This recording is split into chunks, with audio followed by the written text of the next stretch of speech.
Hi, YouTube. That's a sideways, upside-down cut just because it's special. I'm Kareem Zamir. Those are the Seekers Galanti. This is Second Wake. How you doing? It's episode 9, year 2, or, if you're crazy, episode 61. Right? 52 plus 9, 61? I think that's good math, right? Look at me doing math after a work day's over. So, when we last left our valiant heroes, that's right, we're just jumping right into it. I don't have any fun announcements this time. When we last left our valiant heroes, they attended a wonderful, stunning, life-affirming, and changing performance of a rather interesting thing called the Starry Night. And of course, throughout the events of seeing such a miraculous dockside play, they watched a cavalcade of fireworks, lights, and stars illuminate over from the production company from the Western Wall. Of course, a few keen-eyed viewers might know that there's only one wall to the west, and it goes through this weird, terrible place. Isn't that weird? So weird, guys. Anyway, so after a rain of hellfire has descended upon the town of Deerwood, we of course have now seen a number of creatures emerging from these almost primordial-looking shells. Their long, almost alien anatomy seems to twist and turn in a dispatchment of various arms and limbs used to maul, maim, and destroy the local people, property, and things around the town, such as pets. Specifically, I think they get advantage on any dogs wearing cute cowboy hats. So, you know, if you were a cute dog in your area wearing a cowboy hat, I'd run for your life, or get really good stealth checks. That's up to you, dog. So, as our heroes last stood valiant against these invaders from another world, out of space, probably just Ardenham. Survey says it's probably just Ardenham, but it could be anything. I wish I was like, yeah, we can't even do it.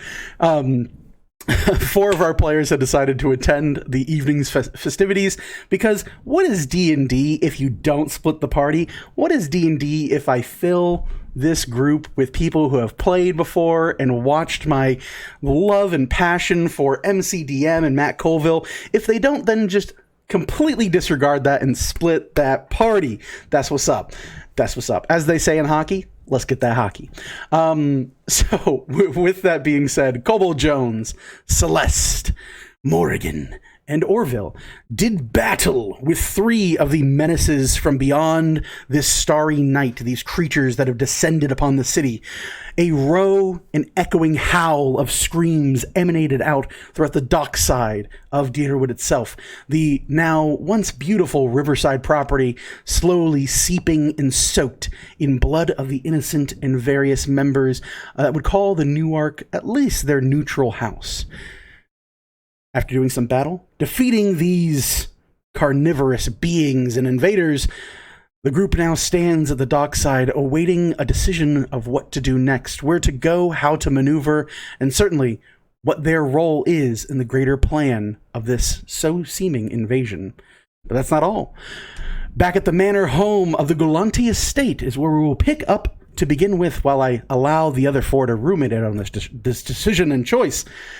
With that as well, we have JJ and Velithil stuck within the Galanti estate, already doing battle with one of these creatures from out of space and time. I'm just going to keep redefining where they're from to keep it vague, because no one needs to know, little wormy worms.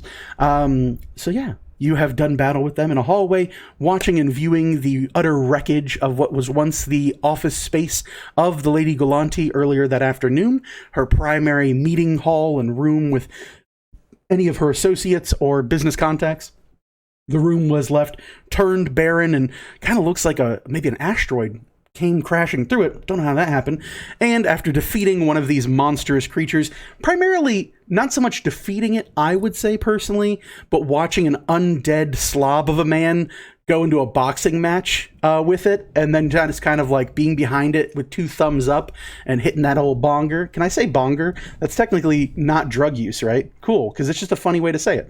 So after doing that, both of you fine young women have dispatched one of the many creatures. You hear howling throughout the estate itself as various other screams of despair and fret emanate out throughout the grounds.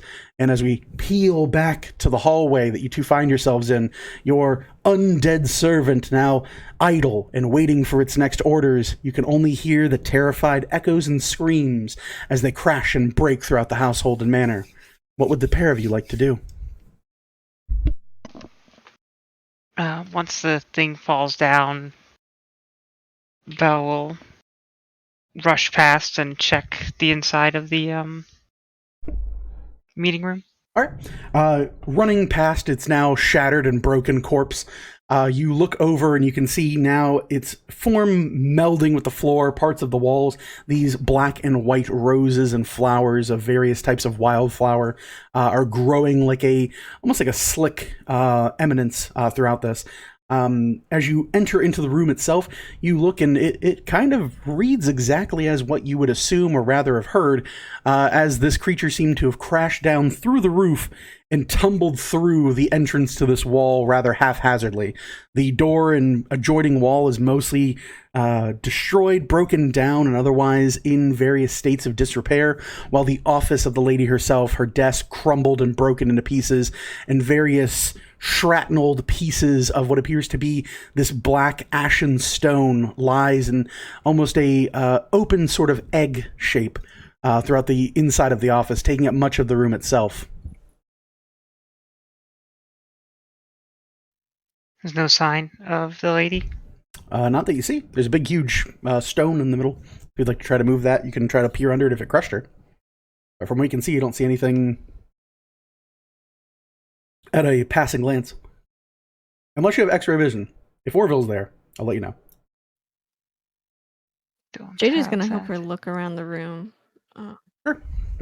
Just looking for any signs of the lady herself?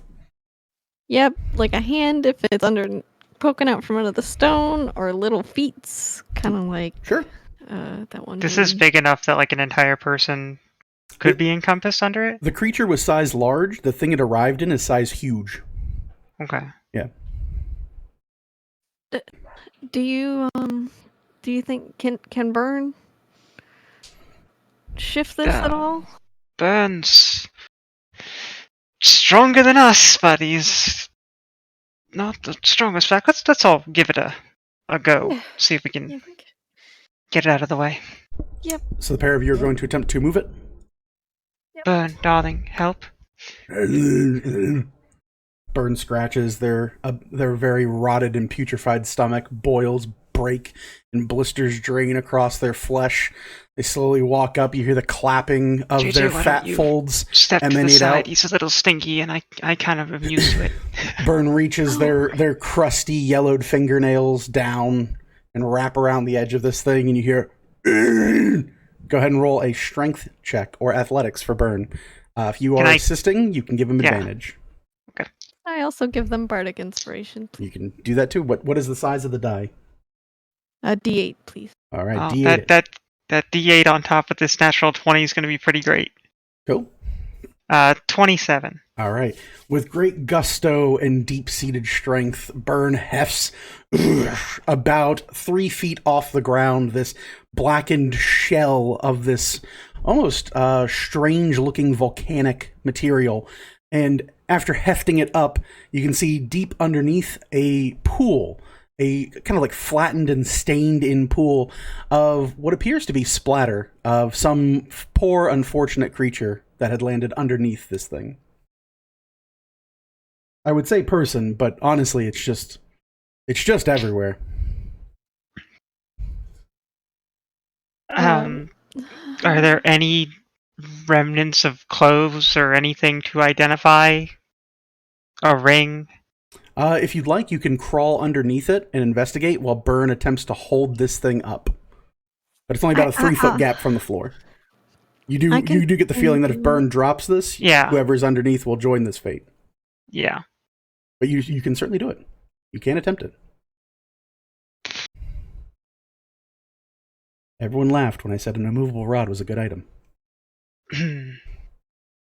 Aja, if you get crushed, I'm so sorry. And I will have Aja go under, and I'll look through her eyes to Okay. try and find something. You slither through Aja's sight underneath.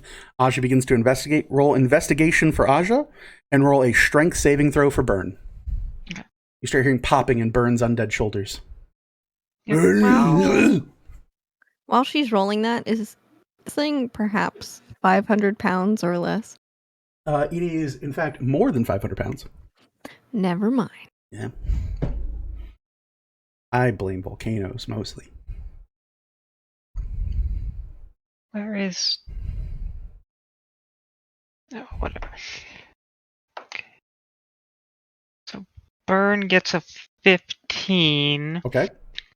Aja, using hers, not mine. Yeah. Right. Would get a 12. 12. Aja looks around, begins investigating. You record all of the information, but it's still her looking around. Aja does note a set of clothes deep into the broken wood grain of the floor. She looks over, and with her serpentine ability, she reviews and sees the makings of some type of frilled, almost well-kept knitted outfit, something far below the station of the lady. Whoever is unfortunately stuck underneath is probably lower middle class or upper low class. And as Aja kind of reviews the intricacies of this desk, you hear, and you hear a snapping sound as both of Burn's arms fall free of his torso and crush Aja underneath. The undead looks very slowly, and like any husband who's been caught in a extramarital affair, at you, and then slowly reaches down and leans their shoulder back into their severed arm, and you see it slowly reconnect. He pulls his first arm free, and he grabs his second arm and slowly starts rebuilding and rebranding it, and seems very, very guilty as he then gasps with a bit of acid reflux and coughs up some spittle. Just pat him on the shoulder. Like, it's okay. You did a good job. You did the best you could. What is I owe it Aja her? for that one. It didn't appear to be hers, right? If the lady wore this, it would be a scandal. That's how cheap this is. No, it's it didn't appear to be the type of clothing that she would wear. I'm gonna go check her wing. Do you have any casts of? I have the stone. You do. I do. I can do it one more time, but I don't want to, We'll just in probably case need to anything else. check with the group. Yeah. I'll take out the sending stone Mhm. and hope that maybe the lady has it. Sure.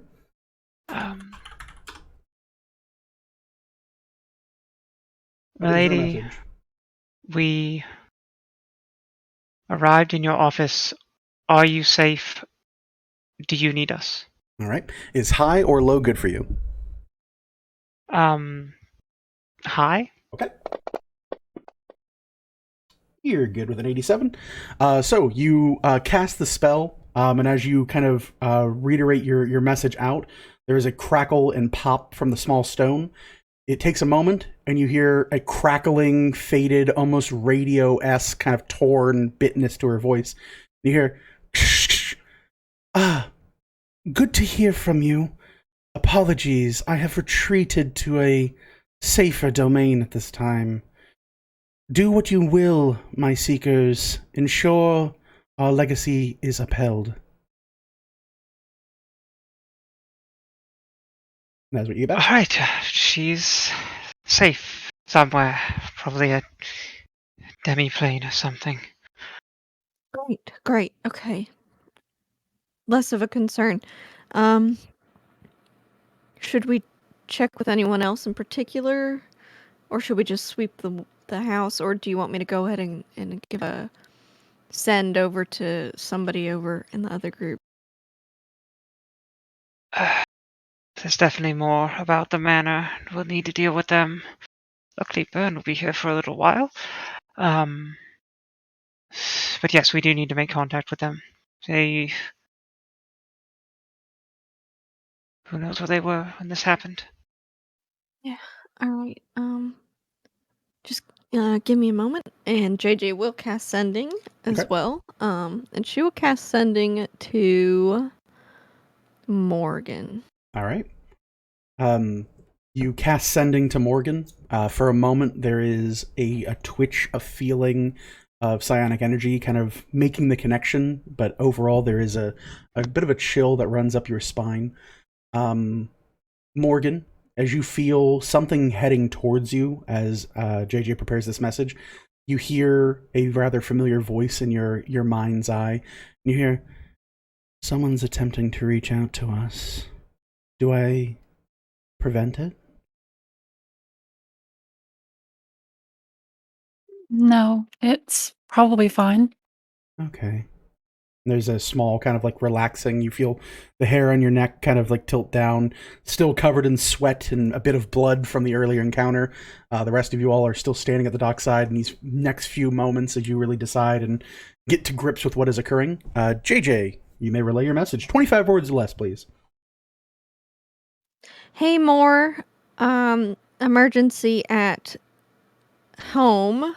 The lady is safe. Are y'all okay out there? Where are you? Morgan, 25 words or less for a response.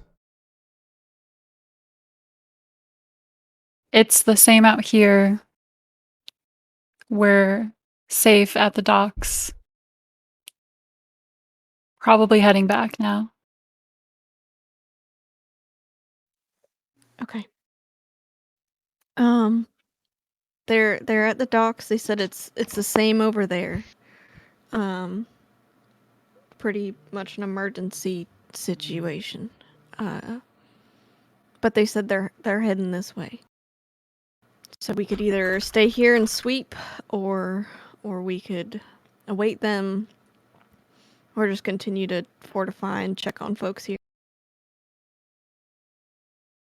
I think we have to work on gathering up who we can, make sure they're okay. Deal with these things if we come across them. I've ma'am. still got a bit of magic left, so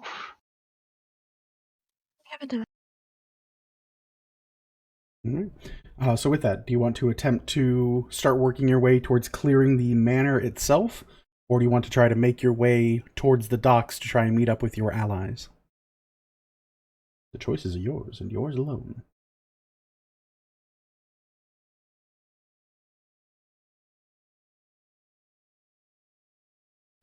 what do you think?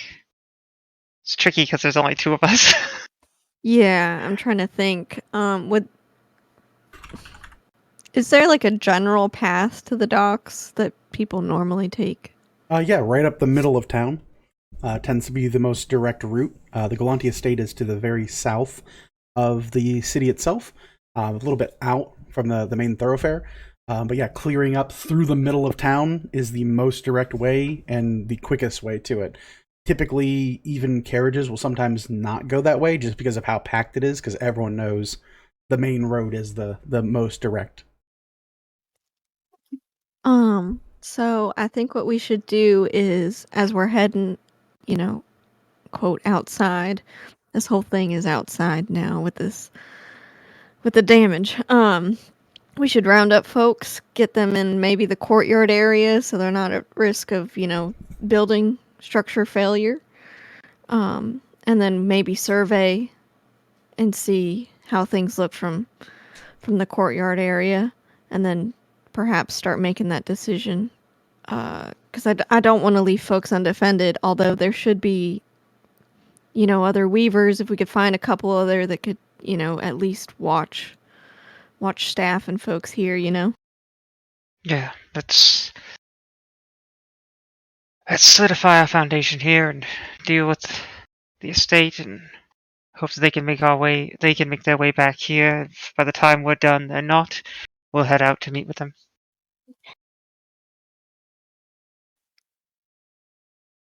All right. All right. So I guess we will head through the building to essentially what the front is, try and gather as many other chosen Mhm. and any staff that we find, try and get them maybe to like the courtyard area or what seems like a less damaged area of the house. and then see what it looks like outside and heading out the gates. Of course. Easy is as easy does. You all wander the back corridors leading from the area of which the pair of you find refuge and home. You continue to hear screams, breaking of wood and stone, being just completely echoing now at this point through the estate. As you round the bend towards the kind of adjoining chambers that lead to the central part of the house, you look over and there is a maid station that has been slicked red and crimson with pieces lying and lingering around. At the kind of distance behind the double doors that lead into the antechamber that connects the central part of the house from its various wings, you look and the doors have been broken and blown apart. They are laying in various states of disrepair. And as you view it, you see another one of these creatures in a central area, currently hissing and howling. It looks to be alone and seeming to plot its next move, but you do not see any survivors in this area currently. What would the pair of you like to do?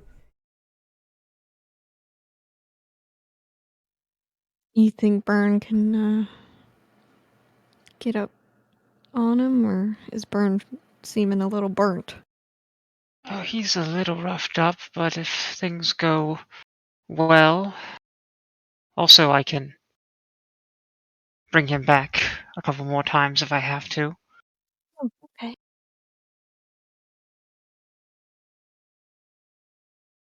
Well, do you want to look the other way, or just go ahead and take care of this one? If anyone's hiding these things, we'll kill them when they come out. We have to secure the grounds. We have to try and get rid of these things unless we're completely out of gas. Yep. I can go a little longer. All right, let's take this thing down. All right. So you have whatever you'd like to do beforehand heading into it, but looking over in this small little ballroom area, it seems kind of encapsulated by itself. What would the pair of you like to do? You effectively have it with a surprise condition for your first round of combat. How far would it be? It is down the hallway, about 80 feet. Okay.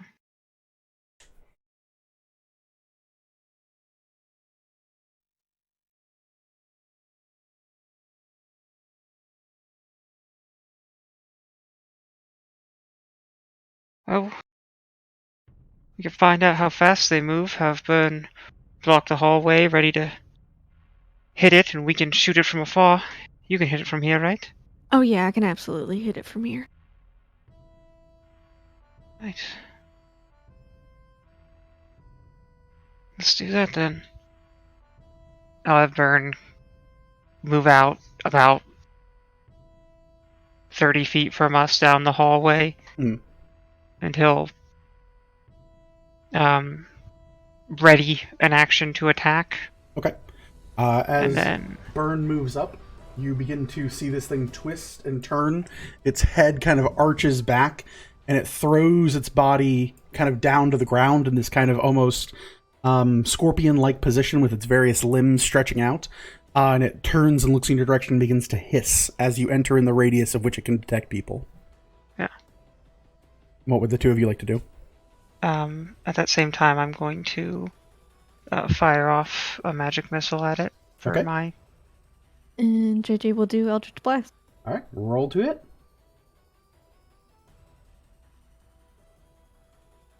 4, 7, 10.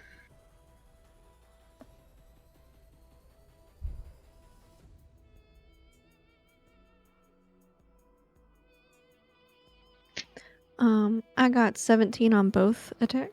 Both hit. Roll damage. And Vel, how much damage straight up? 10. Okay. Boop, boop, boop, boop.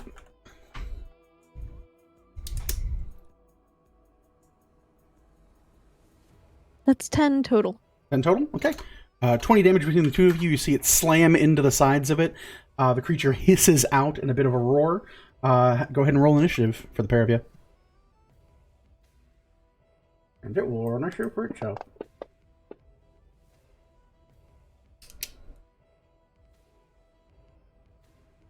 Anyone with a 21 or higher?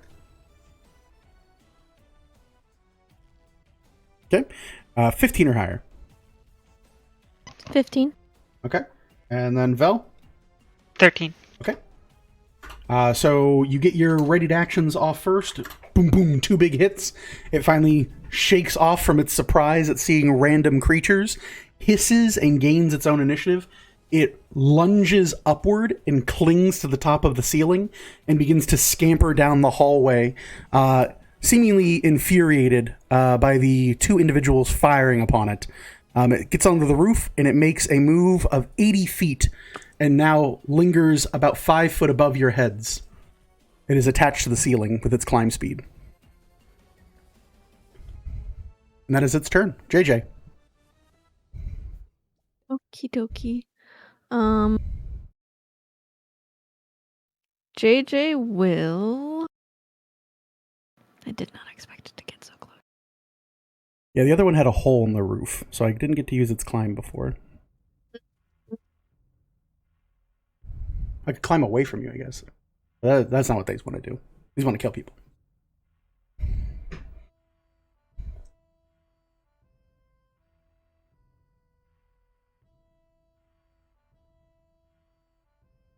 I will have her. I guess I will just have her slash with her saber. Okay, do you have 10-foot reach? Oh, nope, you're right. No, It's can't on the do ceiling. that. Yep, not tall enough. I will take her bonus action Mhm. to go ahead and shift. Shifting over. Yep, we're shifting. Your horns grow out, your fur tenses, and you take on a more feral form. There's a moment where you feel a deep-seated monstrosity beckon you from beyond, and you should make me a charisma saving throw.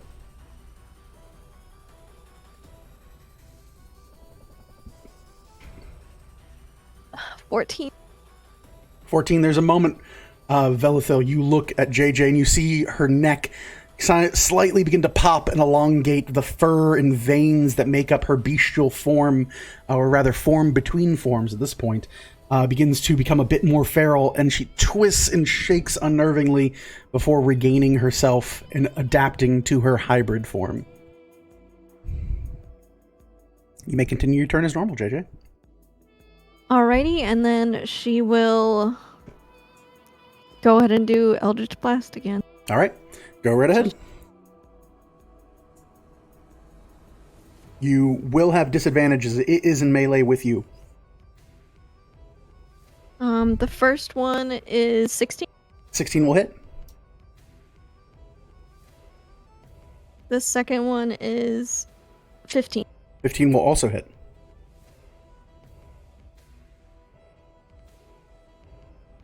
And that's a total of 8, please. 8 points. You see 2 strikes into it. It twists and hisses its chitinous hide. You see these small appendages anchoring itself to the ceiling as it prepares to descend with its 6 armed claws upon the pair of you. Velithil, your go.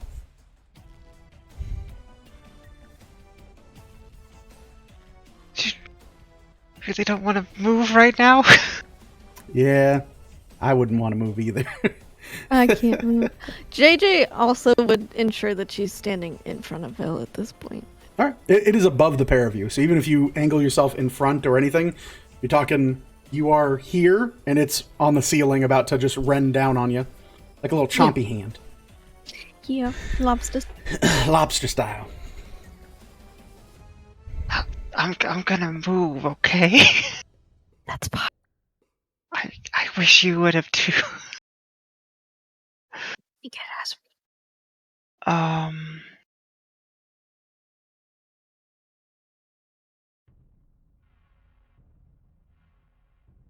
Yeah, I'm gonna disengage Okay. and move over to where Burn is. Okay. You run to the middle of the room, 40 foot. Do you have a 40-foot move speed or just moving 30? Well, 30, because I said that he was moved 30 feet. Oh, I thought you said you Ow. moved 40. Okay, that's fine. No, he only has a 30 feet movement. Okay. So Sorry. you move to stand behind Burn?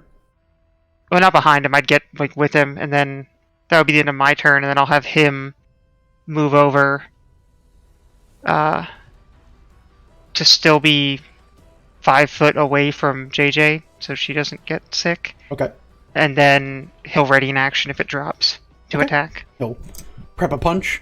That is the end of both your turns. The start of its turn, it hisses, and you see it twist unnervingly from the ceiling, coiling up.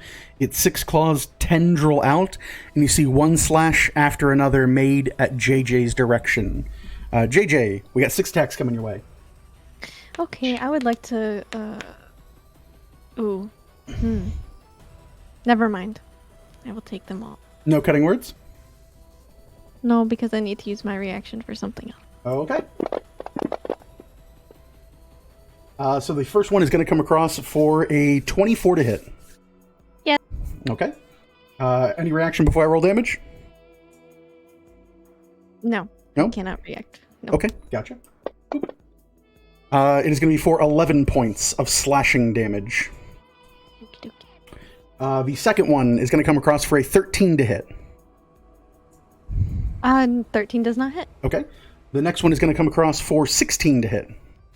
16 does not hit. Okay. Next one is going to come across for 24 to hit. It does hit. Okay. Going to be for a total of 7 points of slashing damage. Okie Next one is a 20 to hit. 20 does hit. Comes across for 9 points of slashing damage. Okay. And the final one is a 26 to hit, which will hit. Yep. And we will come across for 11 points of slashing damage. Alrighty. All right. I am standing. And that is its turn. Alright, she'd like to use her reaction to move 10 feet, please. All right. You move 10 feet down the hall from it, avoiding Yep. AOs. Yep. Okay. It is then your turn, JJ. Alrighty, she is going to continue to move towards Vel. All right. You run past up to Vel. There's now a rather curious undead between you and it as it looks at the ceiling and twists its head in your direction. Yep. And we will do another Eldritch Blast, because that's what we got. All right. Go right ahead. Roll to hit. Pew, pew. One's a nat 20 and one is 15. 15 will hit. Nat 20 will obviously hit. 3d10 me. What do we get?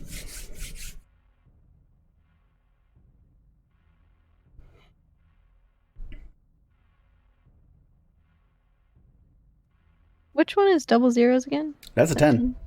Okay, there's 10, 5, 3, 18, please. 18 points. Takes it. Awesome. Thank you. Mm-hmm.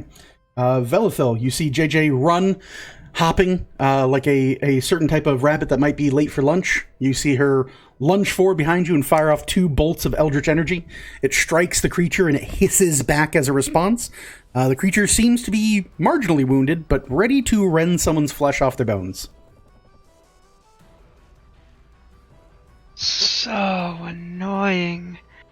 Correct.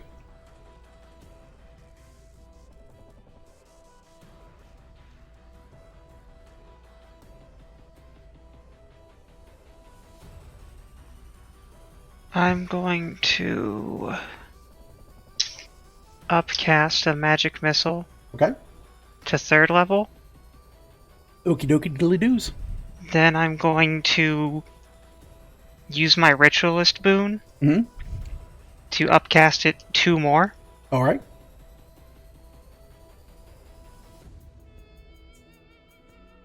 I will take...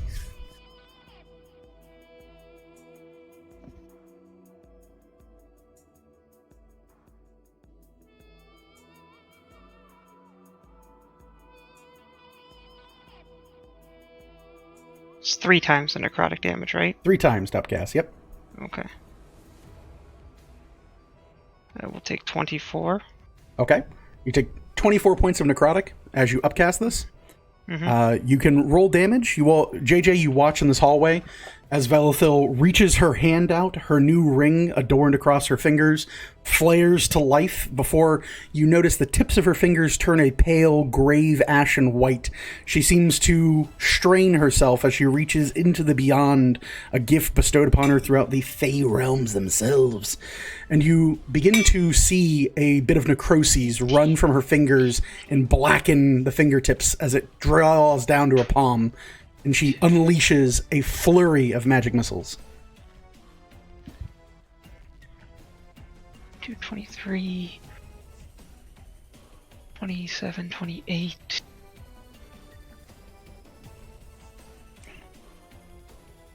32 32 points of force damage. That'll bring it to 78 points of damage that it's taken.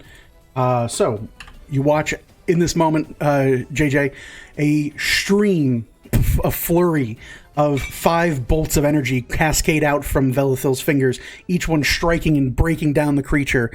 On the 5th hit, you see it lose its footing from the ceiling, collapse down on the ground, and hiss in a withering, almost centipede-like howl, before finally a pulse of necrotic energy, and an additional 2 bolts fly free of your wizard's fingers, cascading and crashing into the face of this creature before detonating its brain within. You see in a hailstorm of arcane energy, this creature erupt into a pale ichor across the floor, slowly sprouting black and white wildflowers. Nice shot. Yeah, I really didn't need that thing unleashing any more of that on us, so I Yeah. tried something there. JJ's gonna tap Belle if we're out of combat with the wand. Yeah. And she'll tap herself with the wand as well. All right. So go ahead and handle healing. You watch as you slowly look upon Velithil, and you can see one of her eyes is completely blood-soaked and shot. The magical healing begins to peel that from her as the pair of you take a minute's respite before continuing on your journey throughout the manor. We then cut back over to the docks. Our 4 valiant heroes, the remainder of our group here, now stood against the seaside docks, the screams of women, children, innocents, and even those of the local port authority do all they can to survive this ongoing menace and truly horrific, cataclysmic event. The pair of you stand before 3 now piles of these black and white flowers that seem to emanate out of the creatures, marring and marking their origin and place of death. You stand on the northmost part of the city. You have access to every realm within the city. And Morgan, you have received your message now from JJ as the 4 of you regain a bit of your senses. Anything you'd like to do, you're able to do. If you need to utilize any abilities to heal or otherwise recover anything you might have had. You don't have an official rest, but you do have at least a breath to distance yourself from the chaos of the streets.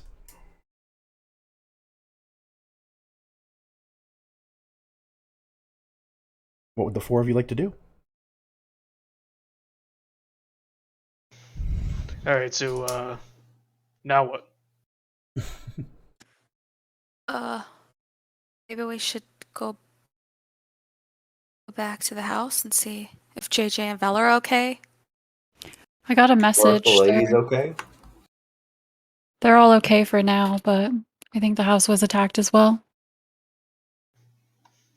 Alright, then I think we need to, make our way downtown. Fuck up whatever's in the way. And then save the world. Celeste, you doing alright? You look like shit. No, I'm good. I'm fine. I was just thinking though, did they mention anything about Buddy? Because he's not with us, and if he's not with them, No, they didn't. what if he's still? What if? I'm sure Buddy's fine. He's got, like, a god sword now.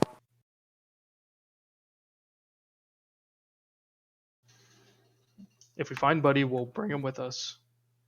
But otherwise, I'm sure he'll make his way back to the manor eventually. Hey, that fella got in all sorts of hijinks with that Vasler thing, and he's still around. He's been around for forever.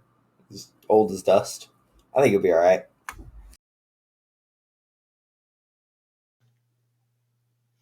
What do you think, Morgan?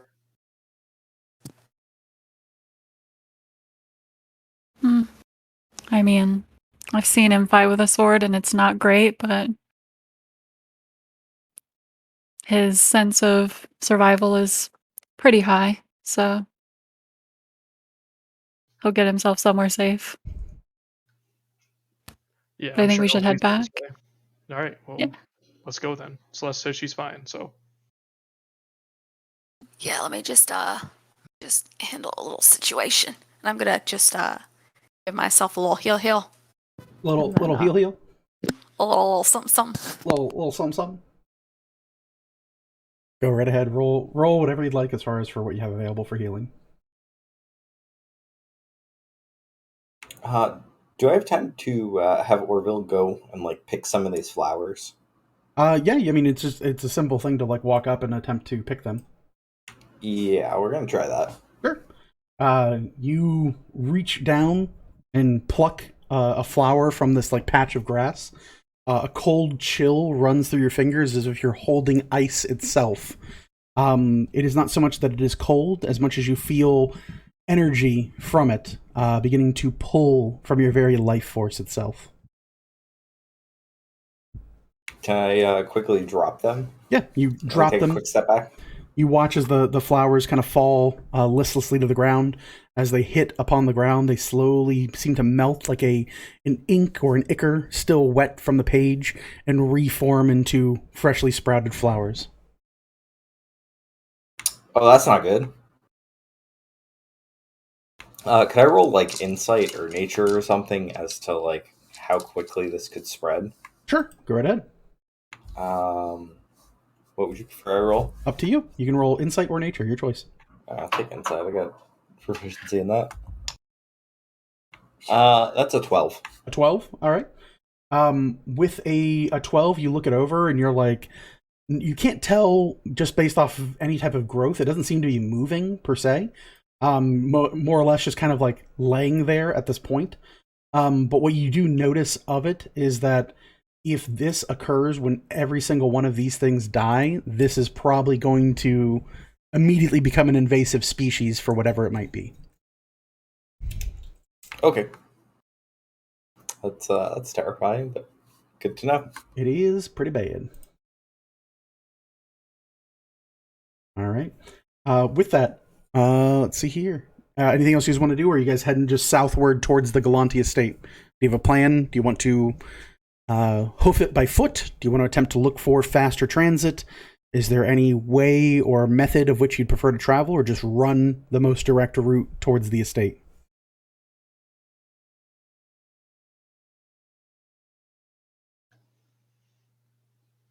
Do people?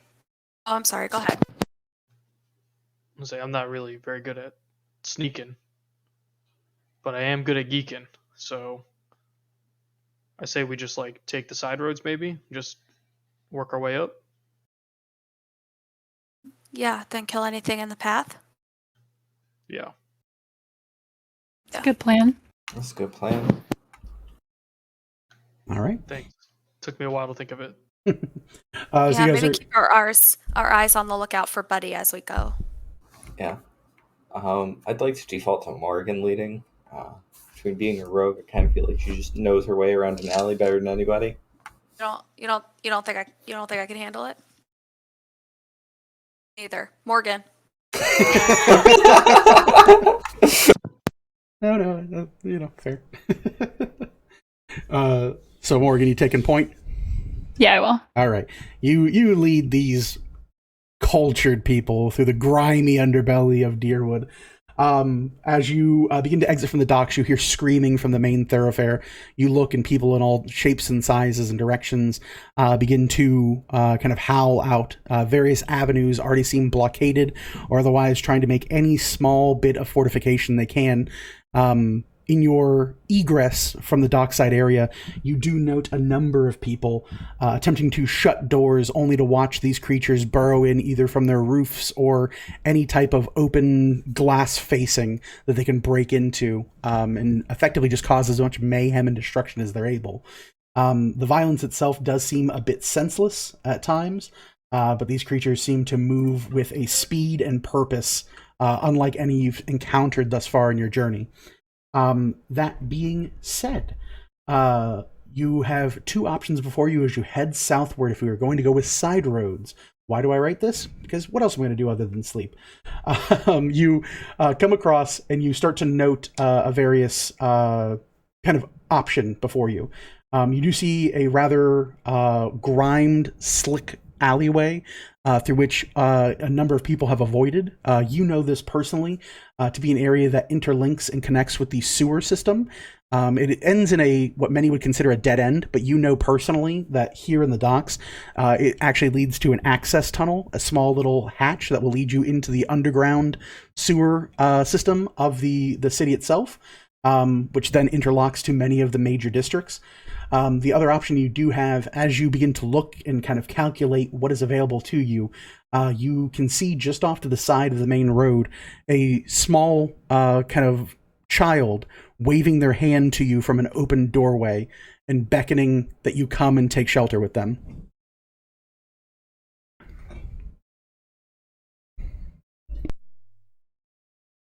There's just one kid in a doorway.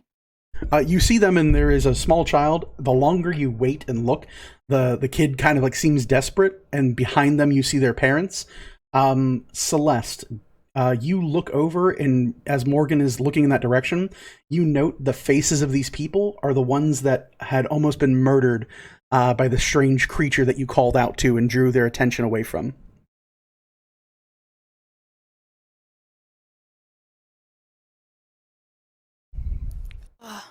Okay, I think I'm just gonna kindly just wave back. Just be like, go inside. You direct them to do so. The adult pulls the child away from the door. You see it slam shut and close, and the lights quickly go out of the building as you assume they are attempting to take cover and hide as best as able. With that shut out, you know, Morgan, as well, if you were to head into any of the major districts, there are back alleyways that interlock. So you could head, in your choice, from where you're currently at, you can either head into Destra territory, or you can head into the lands of the Ferosa. Both have back alleyways that would connect to them. It just depends on how you want to go. Of course, the central area being primarily neutral, if you're avoiding that, then that would be your option. Would you guys rather go through the city, or I know a way to get into the sewers to travel underneath?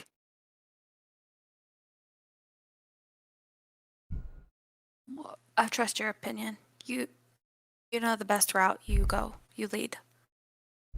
If we're going through Unless the sewers, I'm gonna take off these shoes, but we can go. I ain't got no problem with it.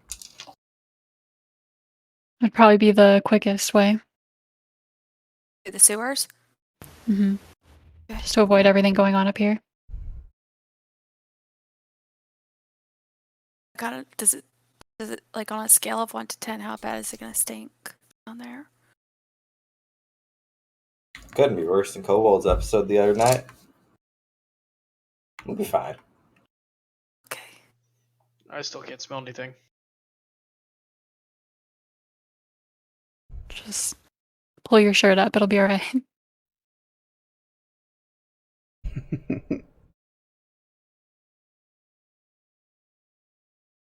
So what's the choice, So let's folks? head for the sewers. Head for the sewers. You make way down this small alleyway, this grime and soaked street itself, kind of just born of the ocean water as it pours into the area. You twist and turn down this back alley before arriving at a heavy metal-looking grate that seems quite heavy. You can either attempt to lift it free, or, Morgan, if you have your tools on you and you have access to a crowbar, you can attempt to pry it loose yourself. I have one. You have one? You hand a crowbar to Morgan or yourself? No, I'm gonna rip that shit up. Couple Jones, you hear it tung tung, and you slide this grate free. You look, and it appears to be about a 15-foot drop from the surface level down to the pits of the sewer. What would you all like to do? Is that a dangerous drop?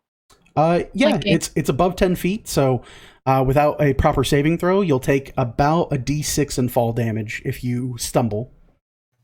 Anything nearby I can tie a rope to? There's the metal I have grate you a- moved, but then also what? I have a grappling hook that I can.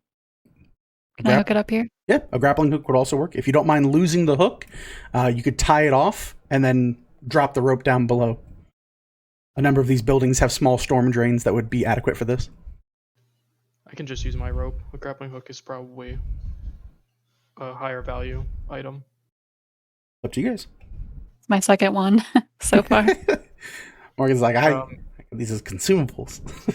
I'll go ahead and tie up a rope. If I can keep any, I will, but I don't know how. I have 50 foot. Okay. So. Tying it around will cost you about 10 foot of the length of the rope and then 15 foot down. So you can mark off 25 feet, and that'll work splendidly. I do that. All right. You secure the rope in a very kobold scout fashion before throwing it into the inking darkness below. Who's going down in the pit first? I'll do it. You'll do it?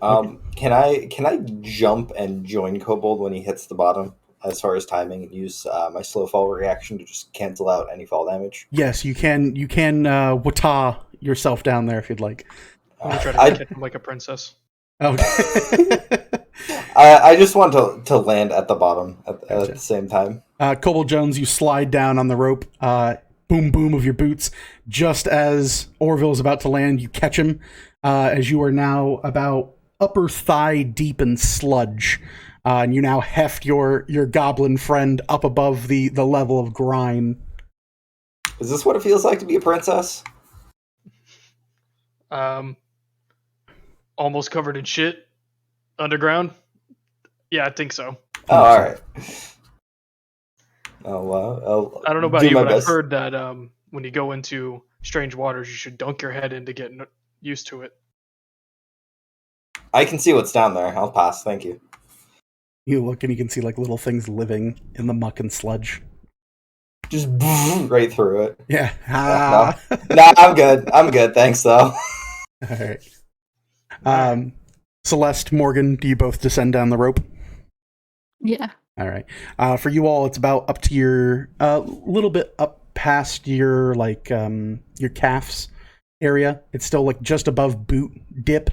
Not as bad as Kobold Jones, the other smaller folk, but you do arrive in the sewer without much delay or fuss. It takes you a moment, and you look around to get your bearings. Morgan, your background is urchin, right? I think that's what you put down. Oh.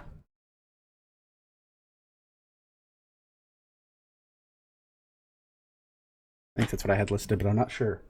It should be under description. Yeah, or background, whatever you put it on. If you had a D&D Beyond or what have you. I had criminal spy. Criminal spy. Okay, think. that'll work. So I'm going to need you to make me a survival check. Can I help with that?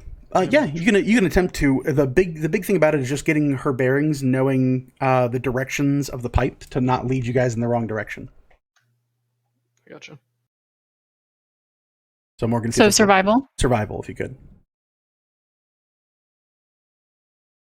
The 20. 20. Okay. Easy enough to do.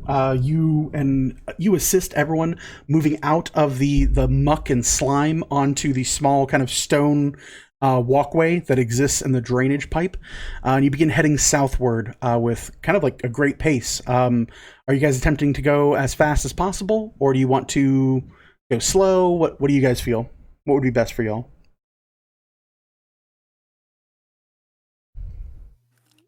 I'd say probably go pretty quick. Go pretty quick? Okay. Yeah. Real quick. All right. You all begin rushing down. Morgan, you lead the group southward and throughout the interconnected maze of tunneling. It's been quite some time since you last had to use tunnels such as these, especially the sewer system itself, to avoid capture from your earlier days of living in the city, when you still explored a number of opportunities that had availed themselves to you. But you start making, especially with a 20, great strides in speed to return back to the estate. In doing so, I do need you to make me a perception check. 19. 19. You immediately see up ahead, along the path that will lead you back to the estate, a small burning torchlight that seems to emanate a long drawn series of shadows. You hear noise from up ahead that echoes out through this, and you hear, "Stand aside! We have innocents among us! We have people that need to go! You foul creature, be back with you! Back!" Before, very quickly, you hear a hiss and the sound of screaming, and the light plunges and you hear it into the muck water below. What would you all like to do? Do we all hear this? Oh yeah, it echoes out. I'm going to start turning forward. All right. You all continue along the bend. Coming around, you look and see, as you turn and slide into place, a number of about 3 women and about 4 children are all clutched against their mother's skirts. There is a man that is now face down in the sewer water and mixture. There is another man who has drawn a short sword and is attempting to strike another torch. And you look, and there are 4 hooded individuals that have these heavy, lumbering kind of looks to them. Each one has in one hand a short sword and what appears to be a small mechanical device in their palm. Kobold Jones, your military history knows this to be a wrist hand crossbow. It's actually like attached to the hand. Okay, I'll get into a defensive position and start moving up and be like, "What the hell's going on here?" All right. You have a bunch of people gasp. They press themselves against the wall and turn. This individual with the short sword, the man, turns and looks to you and goes, "Who are you? What house are you? These monsters have assaulted us." And you look forward and you see these 4 hooded individuals hiss out, and you can hear this kind of like sort of echoing sound. My name is Kobold, and I'm part of House Galanti. I'm trying to forge a path through here. These things have accosted you. You see the individual kind of turn and look. His one of the female companions goes, "Galanti, they're chosen heroes. Yes, they just stabbed Marcus." And they point to the man who is now face down in the sewage, and you can look and see like very light strands of you assume blood, but in the dark it's hard to see because you can't see color even with dark vision. But this man is now bleeding out in the muck and filth. How far away are we from Marcus? Marcus is face down the sludge. He's about 15 feet away, with the assailants being about 30 feet away from you guys. I'd like to go up still in like a defensive position and try to like grab the back of his collar and yank him up out of the water. Sure. You take a few steps forward, roughly about 5 feet. You hear this chittering and hissing sound, and you see each of these 4 hooded individuals raise and aim their wrist-mounted crossbows at you. And they howl out, and you hear, "You will come no further, surface dweller. You take another step towards that foul person, we'll kill you." Can I see any sort of symbolage on them? Does this seem like any sort of affiliation with like maybe what Vasler had been doing in the sewers? Sure. Go ahead and give me a investigation check.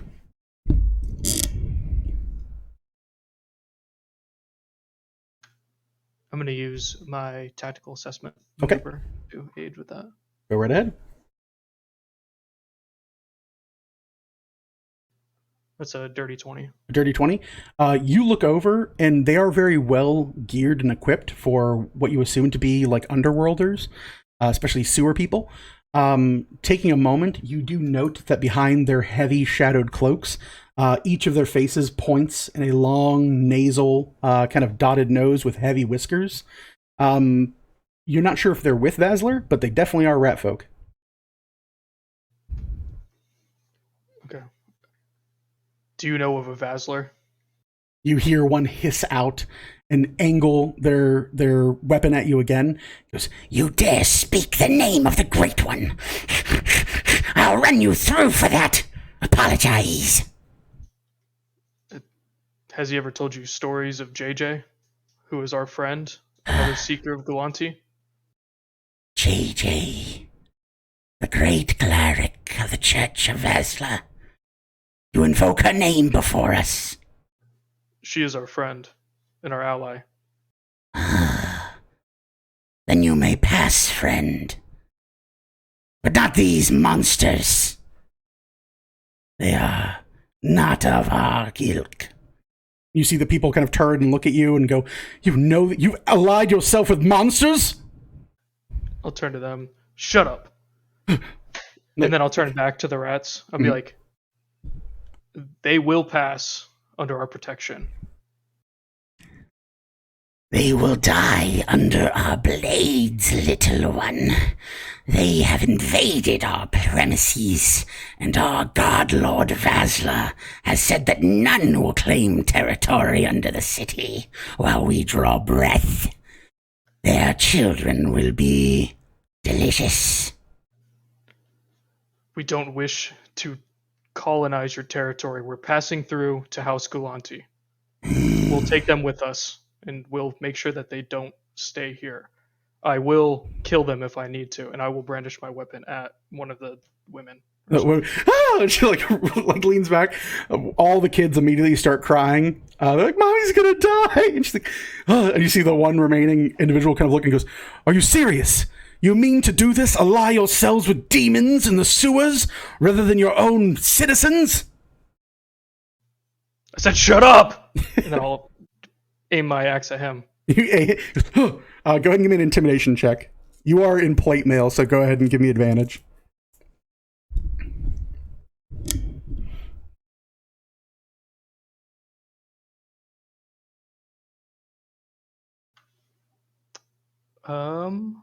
Intimidation. That's a 12. A 12? Okay. You see him take a kind of like a half step back. With his insight, he kind of looks to you and goes, "Please, just thank you. Just save my wife and child if you can. I'm sorry, sir." You see the hooded figures kind of look and seem to turn in on themselves. You hear chittering. They turn back and go, "This is an agreeable arrangement. The menfolk die. You take the women and children. This is the way." Is the guy who's bleeding out, is Jones holding him still? Or is he still in the water? Jones is about 5 foot from this guy. Before he got 10 foot closer at a 15, and before he reached out to him, they all drew on him. And they still have their weapons drawn and pointed in your direction. But these effectively sewer folk have at least an understanding that you either subscribe or know of their religion. So they are open to at least discussion at this point.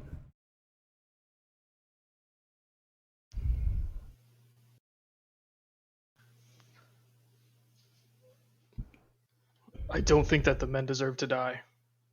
I can kill them right now if I wanted to, but I think that they'll be better served protecting the House Galanti. I will make sure that they come out of here. If you kill them, then you will prove yourself in the eyes of the great Huggy Bear. In doing so, we will welcome you with open arms, brother. But if you allow him, an interloper, to survive, then you admit that invasion is possible, and we have failed our god. He must die for his sins. There is no other way. I have another way. What if they leave the other way? Oh, Go back up the rope, and then they fend for themselves on the streets, and I'll take the women and children. You see this individual kind of look to you in horror, and he goes, I'd be as good as dead up there." Yeah, well, the alternative is you are dead right here. That's fair. Go ahead and roll persuasion for the followers of the Church of the Huggy Bear to believe you. I'll use my last die here for committing presence. All right.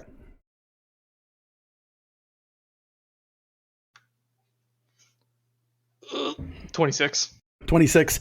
They look to you and go, You would banish him from our area. You'd get what you'd want. they look to you and they go, you hear one of them from the back goes, We should ask for one of the children. They look delicious. No, no, no, no. No. This is not our way. Not anymore.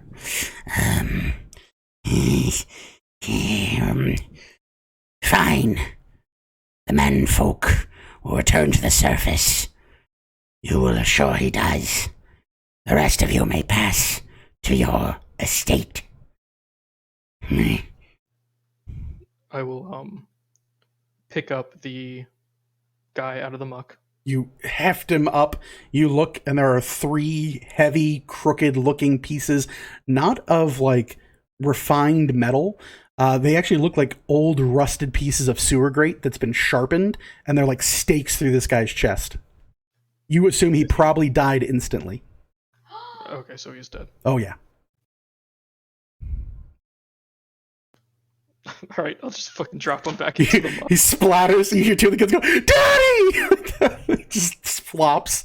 I'll turn to the other guy with my axe still out and be like, he's dead. Go. And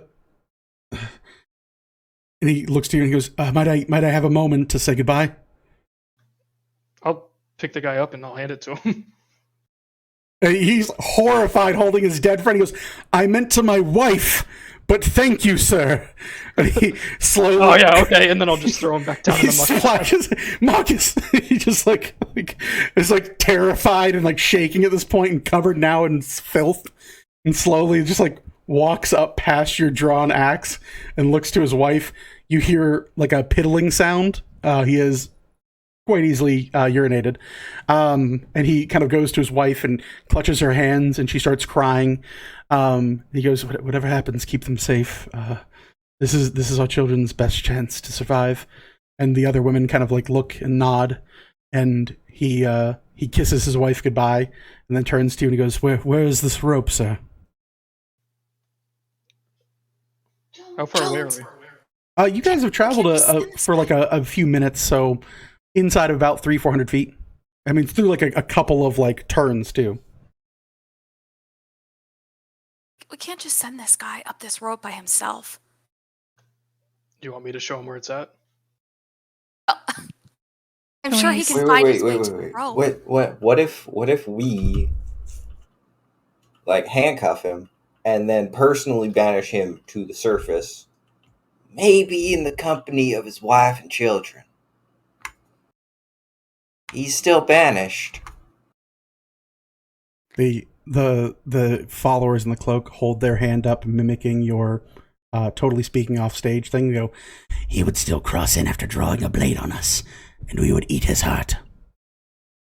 But then we wouldn't have to tell shit. Vasler about how you done fucked up tonight and killed somebody who was innocent. Every time I have killed somebody, Soul my that could have lord has been his rewarded that you me. fucking just ruined. I love killing people. Especially Vasler, surface though? people. Huh? Oh, you idiot. I'll have you know, I had high marks in religious studies. I guarantee you won't need more. Perhaps. This is our way. Whose way? This isn't Vasler's way. It is Vasler's way. Hug with both arms. Kill with both arms. Looks like you're only using one. I am allowing a group to live and others to die. Thus is the way of the great Vasler. you hear the 3 of them in the background go, Great Vasler, great Vasler, great Vasler. We permit you to live, for you speak the name of the great cleric. But if we find you use her name in vain, you are our foe.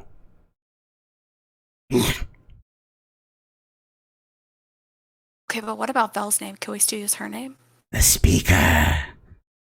Can we use her name? Or is that... You may use her name, Okay, just not... but gently, or you will become arisen. How do you use somebody's name gently? You use a quiet voice, Oh, like whisper. like whisper. Okay. Well, Okay. listen. gonna go, Okay. and we're gonna take these people with us. Not the man. It was so good seeing you. Uh-huh. What man? Mm-hmm. Mm-hmm. Okay. I'll catch you later, okay? All right. I'll tell Val that you said hi. Please don't. Oh, have you met her? No. Oof. What Yes. a treat. All right, so we're all going up this rope then? Because I'm not sending this guy up the rope and these people that way. Can we send him to that family's house? That's a good idea. You just Keep want him to send safe for all of now. them? Just we could take all of them to the family's house. I mean, that family's probably just about to get their asses burrowed.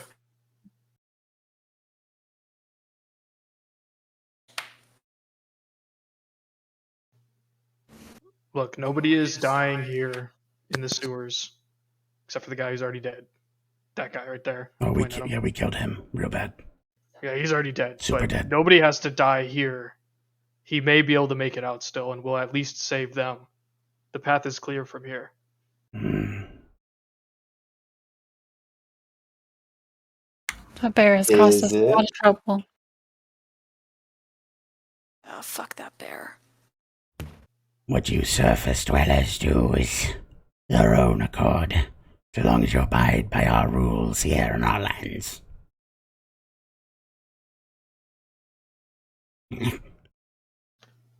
I'll pull a torch out. I'm not gonna light it, but I'll pull one out, and then I'm gonna hand it to the guy, and I'm gonna kind of like start leading, like moving him towards the exit, type of a thing, like towards where the rope was. Okay. And I'd say it's just on that way, like a few 100 feet. You'll see it. Here's a torch if you need it. He takes the torch, lights it. The rat folk immediately like hiss and avert their eyes as they're not a big fan of light. He kind of looks to it and goes, "Right, I will do my best to make it there. Please make sure my friends, my wife, and my children are looked after." I will, and I'll give him like a salute of some sort. He kind of like gives you a nod. He goes, "Thank you, Purple Man." Does he have a weapon on him? Yeah, he has like a short sword, and now he has a torch. Yeah, he's fine. Yeah, totally. All right, I'll kind of push him on his way, and then He, like, all right, oh, okay, I'm going. He starts just running just down the sewer, hoping to find his way. The followers of the Huggy Bear look to you and go, Yes. This is the way. Yes.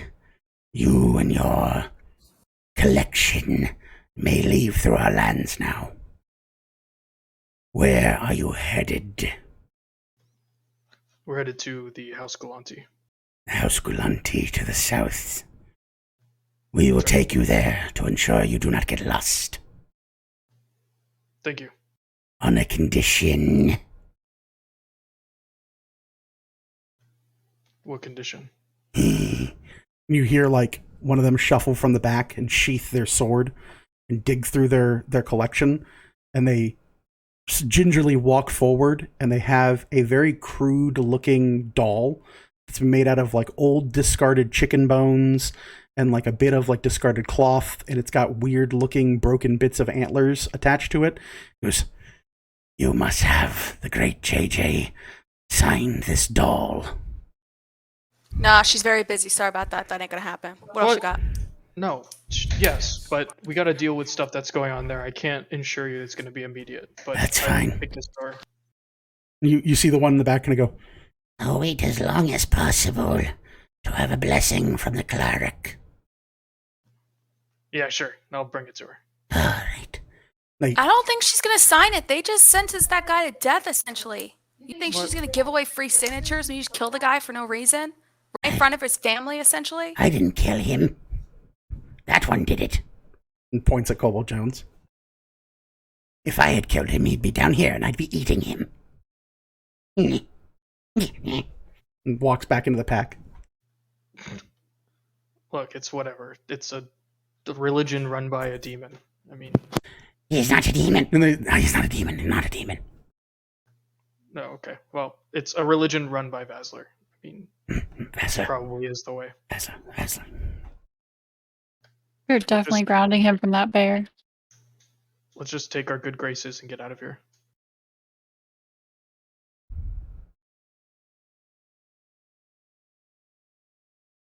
Taking them up on their offer then? I'd like to. Up to you guys.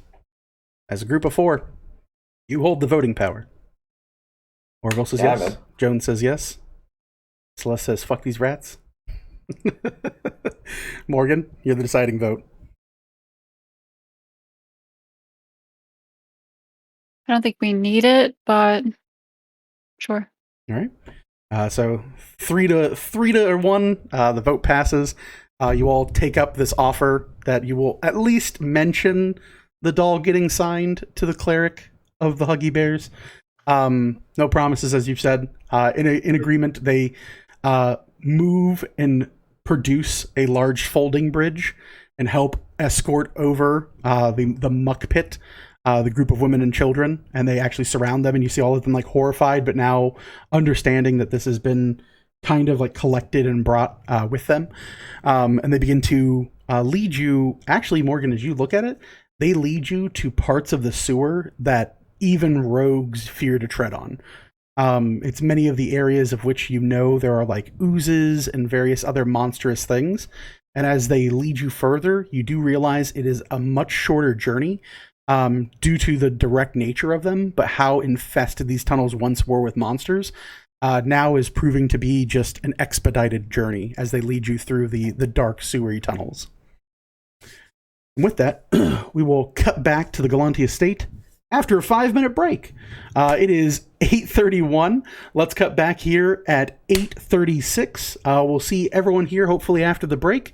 We'll see how it goes. Maybe everyone dies. I don't know yet. Let's figure it out, guys. See you in a bit. Peace out.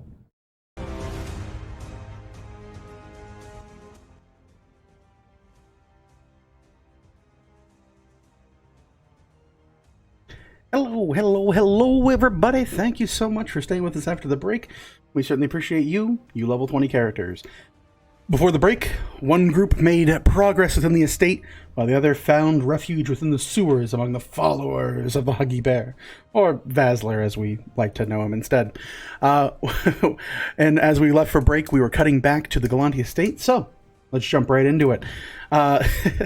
Velithil and JJ, you stand before a newly plotted field of wild black and white flowers. You now stand in the antechamber that leads further on into the estate. As you all collect yourselves, JJ, you produce your wand and begin to lightly administer curatives to the pair of you. You can hear fighting and a number of echoing howls from various directions within the estate itself. Go ahead and take your actions now if you haven't already done your healing and the like. I see a thumbs up. We're good. Okay.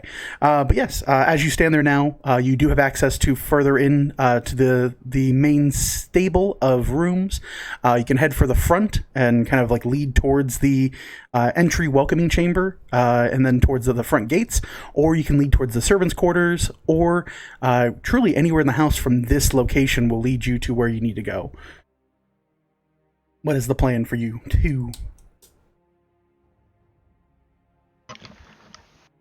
Do you want to check on the others, or do you want to just go ahead and fortify outside? I want to keep moving and keep doing what we can, but I'm also... give me a moment. I want to kind of look at the flowers and see if I can get any judge of them from like an Arcana standpoint. Sure. Go ahead. Go ahead and roll Arcana. Can I help her with that? Sure. Go ahead and you can roll Arcana yourself. I got a 14. 14? Okay. You look it over. Looks to be a type of growth that has emanated from the lifeblood of these creatures. JJ, what do we get? Less than 14. All right. JJ says it's kind of poetic that something so beautiful comes from something so evil. Mm-hmm.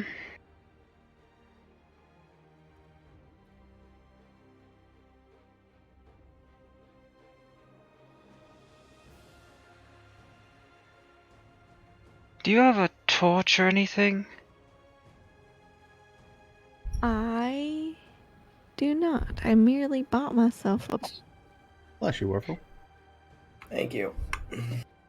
a backpack. I didn't get a whole lot of supplies. I should probably pick those up on the way. But what I thought would be the way out. But no, unfortunately, I don't. Are there any, like, candles or lamps, oil lamps nearby?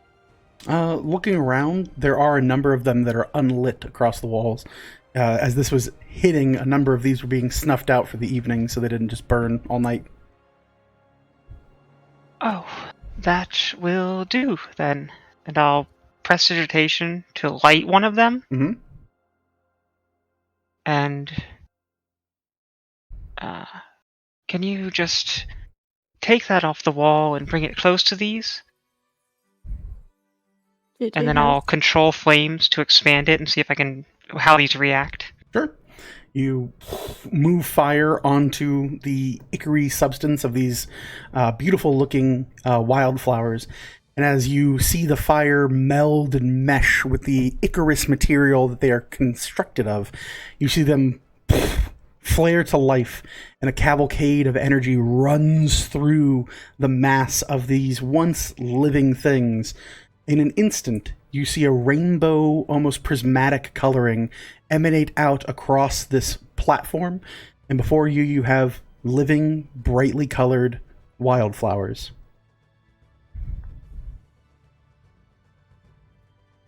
So strange. So they look like normal flowers now? They look like real flowers and actual grass. Oh, that's weird. That is really strange. I'll just pick one. You pluck it, and it looks exactly like a real flower. It even has warmth, as if it's been sitting out in the sun for a while. Well, that's good to know. Should we run back and get the other patch before we continue on? Yeah, that's a good idea, I think. JJ, because she's still shifted, I think she'd be quick to do it. Sure, yeah. I think she's got 40 foot a movement. Rushing over and touching a torch to the ichor on the walls. Same thing as before. The moment fire, you take a few minutes in doing this. The moment the fire makes contact with these pools of black, kind of like falsehood flowers, they erupt, and their color is restored to them, and they look like actual flowers that have now ingrained themselves within the wood of the floors and the walls of the area. Many of them now being wildflowers do look like those that grow on the sides of large stone or intrude themselves in societies that have been since abandoned.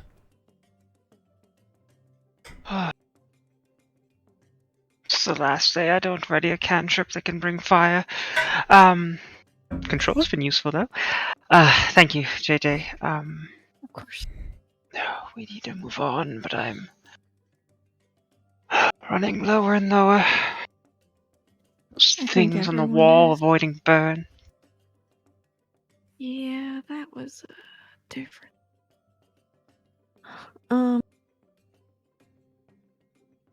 Yeah, I think we should just keep moving toward the front end. Do you want to go through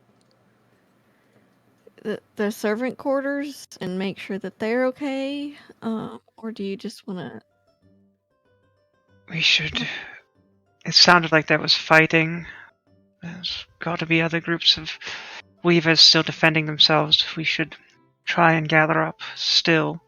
Yeah. Let's try and head towards... maybe the statics wing? Were they still here? Which groups were still in home? A number of them, many of which you've not made personal company with. Oh. Okay, well, I'm gonna move towards where it seems like there's maybe clanging and shouting and whatever. So you like put an ear out to try and discern what direction? Yep. Okay. Go ahead and roll perception at advantage.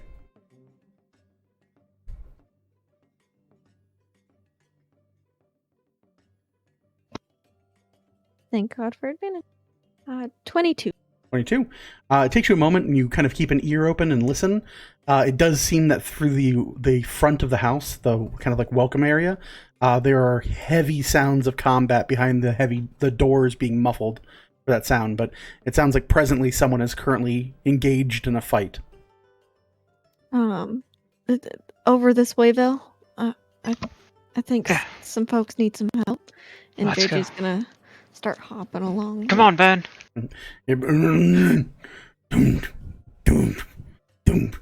Burn wobbles as best as he's able. The pair of you approach the large double doors that exit to the welcome chamber for the estate. You guys just flinging them open? JJ will crack it open just to see really quick before she full-fledged opens. All right. You open the door and kind of peek through. You look and you see this tall woman, about 7 foot or so, in kind of like this blue and silver look to her attire, wielding a long silvered edged quarterstaff, and currently beating the living shit out of 2 of these spawned creatures. Adorned on her hip is a massive looking tome and a dagger, and with each swing of her staff, you hear a retching crack and a breaking of what effectively is the chitinous body of these beings. While never formally introduced, you recognize her immediately as the diamond of the lady's employ. Oh, it's the diamond. Wasn't even sure how many gems made it back.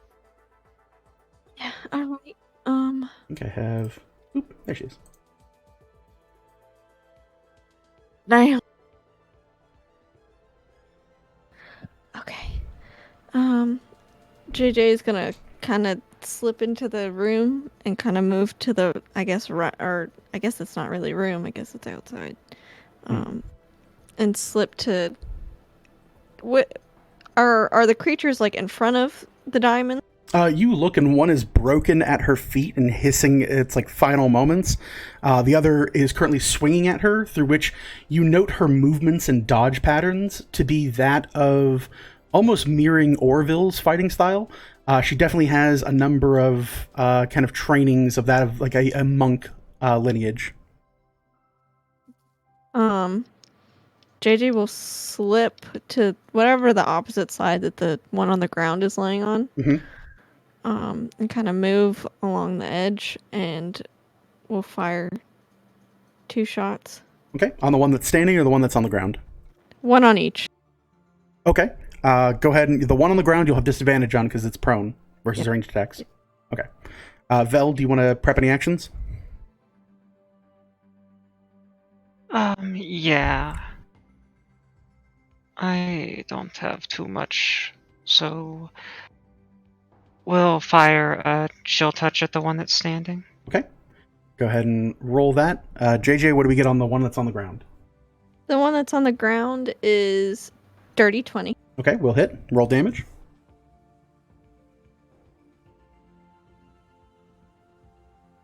Nine. 9 points. Yes, You please. fire off a shot and you hear a cracking sound from the inside of its chest. It melts into the floor as a black Icarus material. Would it be an action or a bonus action to do to touch the fire to the? That is a full action to do that. Okay, Yeah. cool, good to know. And then the second one for the one that's still standing is 18 plus. 18 will hit? 7.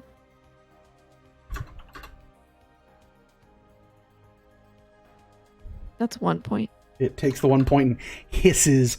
You see this woman's head turn in your direction, and she holds her quarterstaff out. Vel, go ahead, and what is your to hit for Chill Touch? 26. 26. And Chill Touch is what kind of damage? Necrotic. Okay. The deep-seated claw of this thing slams into the creature. For 10. 10, all right. You see it pool and pull a bit of it. It doesn't seem fully effective, but it does seem to at least mar its flesh a bit with its secondary ability. The creature howls out and begins a flurry of attacks through which you see this woman swing and swing back. Let's see here. We're going to roll them here, because I'm pretty sure one more round would have been fine. Let's see. 2 more on her. Good, and then her attack backs. That'll do. Yeah, okay. So with that, you see her kind of go 2 big heavy stabs into either side of her rib cage. She howls out in pain before whipping around her quarterstaff. You see it crack across the face of this thing. It unleashes one claw from her, and she brings forward and plunges her staff directly into its face and upticks it. And you see the creature just like twist unnervingly so, and its body erupts into a black ichor onto the ground. She kind of slowly pants and turns and looks in your direction, and her eyes narrow for a moment, and you can see that for whatever reason, she doesn't seem to be fully aware of being able to see you in this moment. But she kind of like struggles a bit in your direction. She goes, "What do I have to thank for that?"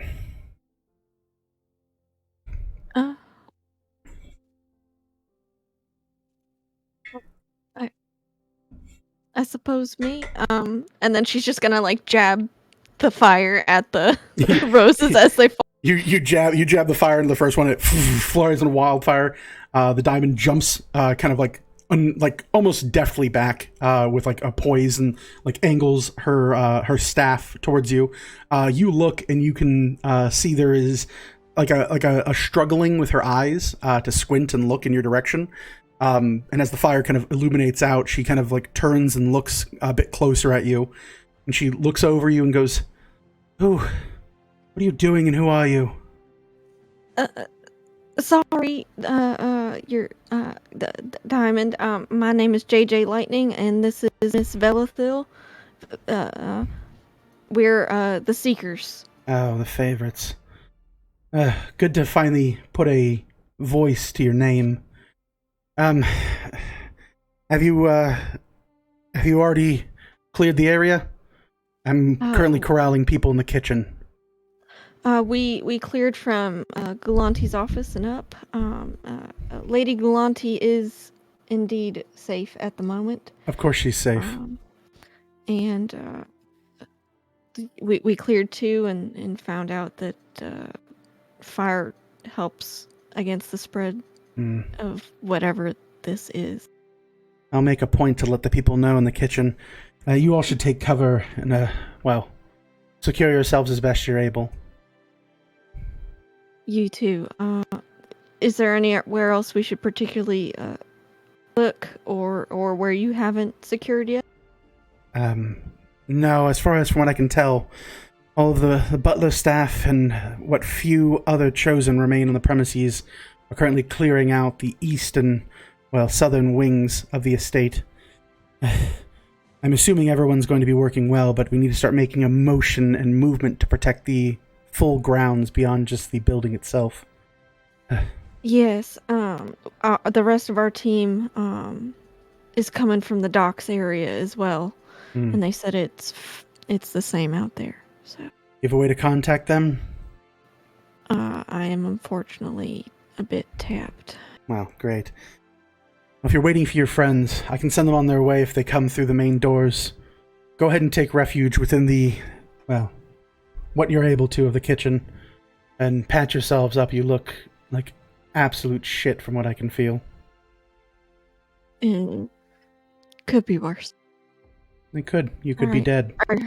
Yep. Are you doing all right out here? Do you need any assistance, or are you going to be able to handle it? She looks to you, and you see her like press her hand into her side, and there's like a small gash where like she bleeds from bit. Just nothing I haven't survived before. Someone has to hold the front doors. Might as well Sure be you myself. don't want us helping you out here? I think you'd get in my way, truthfully. Well, then before we go, I'll give a little tune-up, and JJ will give her a healing word. All right, go right ahead. Just a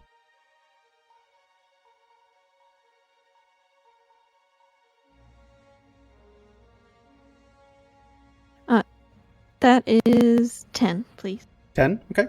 You cast healing upon her, and she kind of grunts and grimaces, and you see the wounds mend back into her side. Her bleeding stops, and she kind of looks over in your direction, and like curiously looks you up and down, looks and seems to look Vel over. JJ, go ahead and give me a perception check, as she's currently seeming to try and like struggle to review you two. 25. Please. 25. Okay. As she kind of like winces and you feel the healing kind of take hold of her, you look and her eyes are both like completely washed over gray. You would look at it and you would note that something has permanently ruined her eyes. Most likely her vision is very much shortened beyond what is like normal sight, and more than likely you're looking like a blur to her, you would assume. Well, if you need us, call for us. You got JJ and Bill. Mhm. But we'll make sure that everyone in the kitchen's secured, and just let us know. Right. Patch yourselves up. Someone has to make a move for the plaza. I sent what few people of the static made it out to handle it, but, well, their track record is not as great as the Mighty Seekers. And she, like, for a moment pauses, and you see her, like, bite her bottom lip and kind of, like, grumble to herself. And then she looks to you and, like, kind of turns in your direction and goes, a moment. And she reaches back into, like, the small satchel on her bag, and she produces a small stone, a small green stone, and a scroll, and extends them forward to you. She goes, in exchange for the bit of magic you spared me. I don't like to owe people things. Roll family. And JJ will just grab it from her gently. Yeah. You take it from her, and she kind of like, there's a moment where like she doesn't quite release because she's not 100% sure you have it before finally releasing it into your care. She kind of like looks in your direction, but you can tell she's not really looking at you. And she goes, we may be one all family, but you're not of my assignment. You're not going to get in my way for what I hope to achieve. Of course. Hmm. Weavers be with you. Weavers be with you.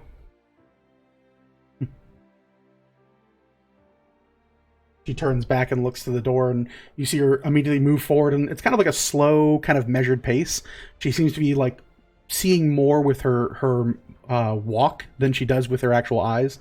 And she presses both of the heavy doors to the front of the estate completely shut and begins to bar them with anything she can find in the area, and just try to make the area itself more secure to locking up the estate home.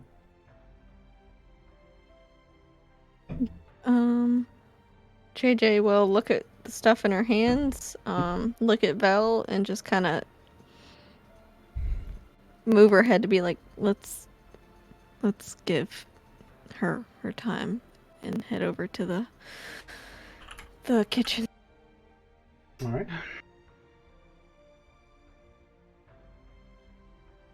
So the pair of you head for the kitchen? Yeah. Yep. All right. In doing so, you do arrive in the kind of fortified kitchen. It takes a few knocks of the door to get the staff to open back up. There are a number of individuals that have armed themselves with various types of cutlery, knives, forks.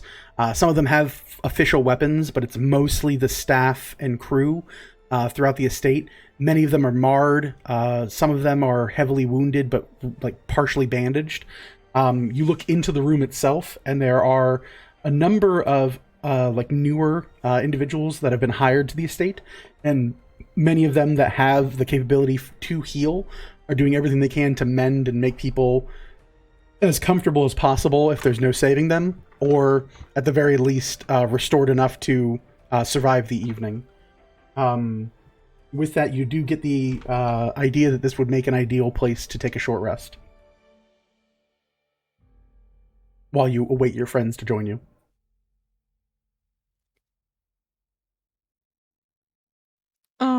While we take a short rest, JJ will show Vel whatever the scroll and the gem is. Sure, go right ahead.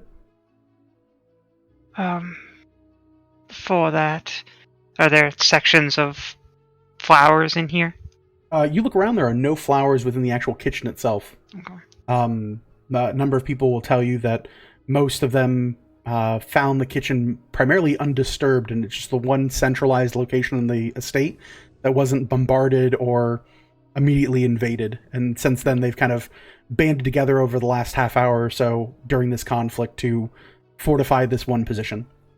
Okay. I'll inform them. Like, I don't know what those things do, but fire does seem to turn them to a more natural state of flower. As you spread the information, a number of people thank you for it. But most do openly say those that are able to fight and leave the estate and secure the Galanti, like actual lands and parts of the city, have already gone to do so. Those that remain are those that are either unfit to fight or unwilling to, as they are not the heroing type. You do look, and those that are of like kind of clerical staff are fairly like new, like greenhorn looking. That they've just recently arrived in town, and they're kind of like, oh, yeah, it's like my first week on the job. This is great. Everyone's dying. There's monsters. It's super great. There's like a number of folks that are just really shaken up about it.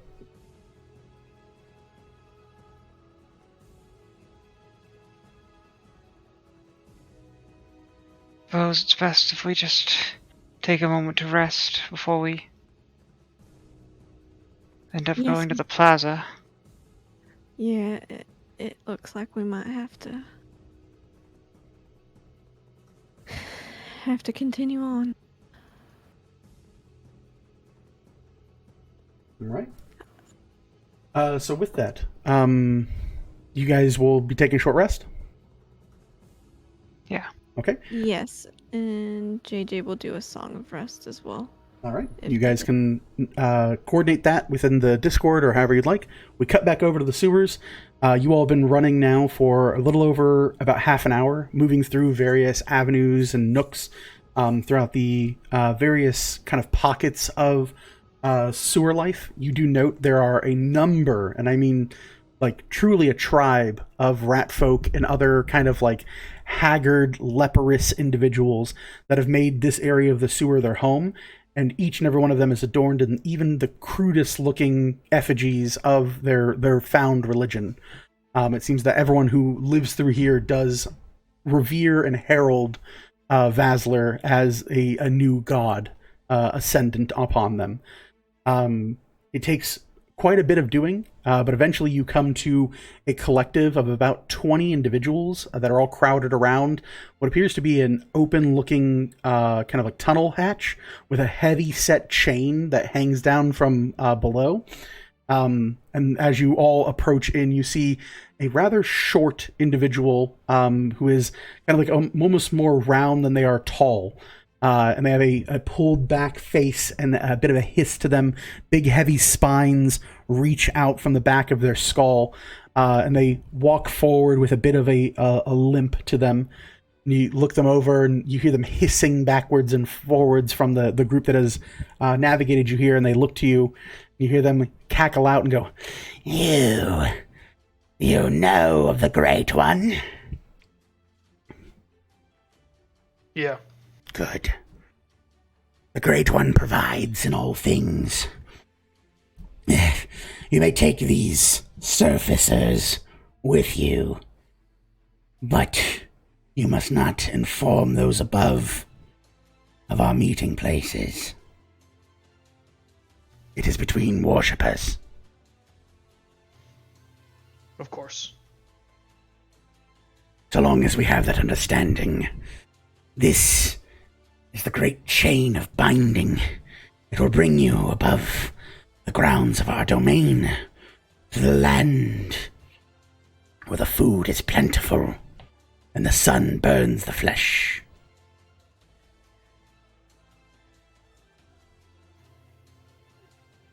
Okay. Good. It'll be off then. They all kind of like give you room around this big metal chain that goes through the ceiling up through something and seem to pit out into darkness.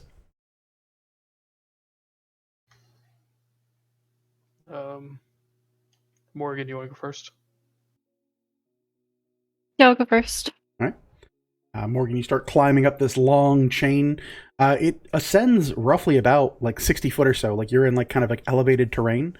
Eventually, you climb up and over, and you reach the top of the kind of like the ceilinged area. It is a very tight fit, and then you kind of look, and there has been kind of carved out and broken bits of stone, through which now there's a big sheet of metal that is laid up against the exit. You'll have to like press flat and kind of crawl out a bit, but it should allow you exit from this area. Okay, I'll do that. All right. You slide the metal grate, your allies climbing up behind you. As you crawl out and free from this entrance to the sewer, you look around, and you're in a very small, four-walled room with a shoddy-looking door and a number of like tools and discarded garden things all kind of laid about the area itself and adorned on the walls. DM. Yeah. Are the children able to climb this chain? It'll take some doing, but yeah. Those that can't can be carried or ride on the backs of any of you. But I don't want to have it be it's not like a dire thing. Like they have as much time as they need at this point to make the climb. Okay, I'll go last and I'll carry anybody that can't seem to make it. Makes sense. But yeah, you find yourself in a very small room, Morgan. Can I peek out the door? Sure. Just a little bit? Yeah. You move the handle. The handle comes free a little bit. You open it up ever so slightly. You look, and the small room itself seems to be attached to something you're not quite sure of. And as you kind of like open and kind of walk through, you exit this small kind of like walked-in area into a very nice, stately room. You look it over, and there are a number of like well-adorned outfits that are hung up on a clothing rack. A very nice, well-kept, folded and fitted sheet bed. And a room that looks eerily similar to the one that you stay in the Galante estate.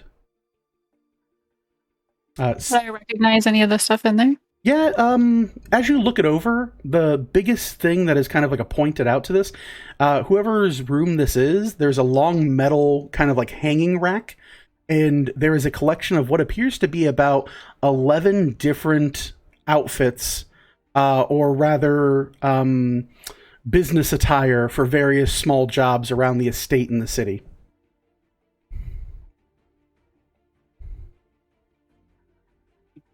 Okay, cool. Mm-hmm. From the feeling of it, if you're not aware, you can roll insight. Okay, yeah, I'll do that. Sure.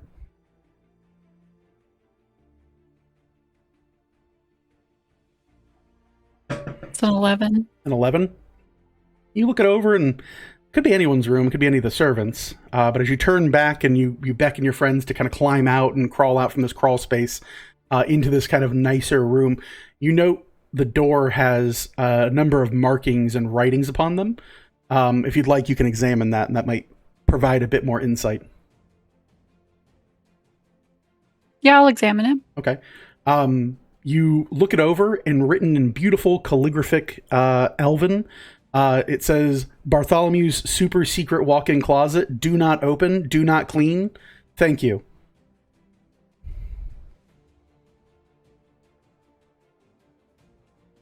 Wow, what a surprise.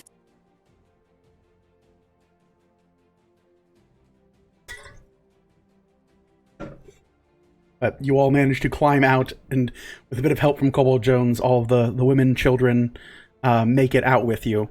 And you guys find yourselves in Bartholomew's room within the estate.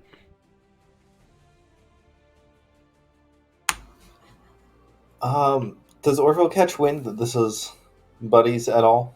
Oh, yeah, I mean, if the door itself that Morgan points out doesn't give it away, the fact that there are 11 uniforms for all of the various jobs he continuously gets roped into doing kind of points in the direction that this is Buddy's room. Okay. I'm going to have Orville leave his shoes in the walk-in.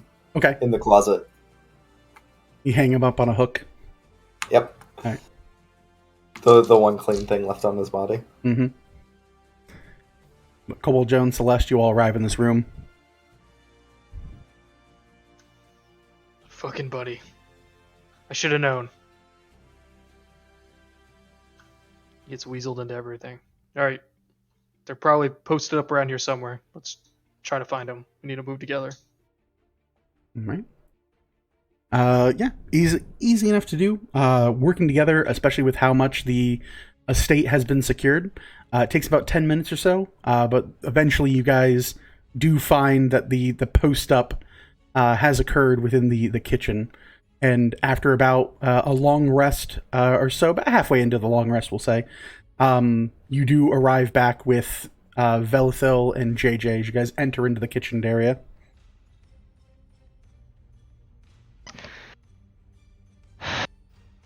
Wow. It is fantastic to see you. Y'all missed a hell of a show. You smell like shit. Oh, you look like it, so. Yeah, we walked the Yeah, rest. y'all- Y'all, smell like y'all it. also kind of look like shit.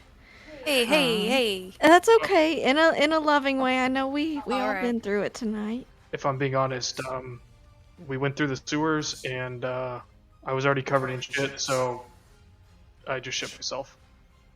Okay. What? You know, it's fair. that's multitasking, maybe. Kept wondering Honest- why I still smelled it, even though we weren't in there. And like, I mean, Makes your sense legs are now. still covered in it. Yeah. no, but like, it's just very strong still. Did you I mean, guys know to be there's a honest- secret passageway in Buddy's room? No. That doesn't surprise me, though. Yeah, it doesn't. Anyway, we You found know, some this- friends that we need to protect. Great. Well, the kitchen is the most secure here. place to keep them. You see these women and their children kind of like look scared and thank you for anything that you're willing to offer as far as protection or help. They should be able to stay here. The only other weaver we were able to run into was the diamond from the gems, and she said that she sent the static ahead, or I think she said what was left of the static. Yeah, to go and secure the plaza. We have to move yeah. to truly secure the estate. So, Right. If What you all about want Buddy? to- Have you guys heard from Buddy? No, but I'm gonna assume he can handle himself at this point. I'm going to have to hope that he can handle himself Yeah. because we have no idea where he is right now. It was Yeah. actually before all this went down. I was going to have JJ sending to him to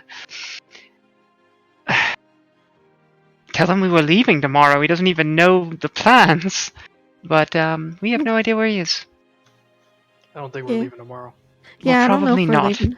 Yeah. So yeah.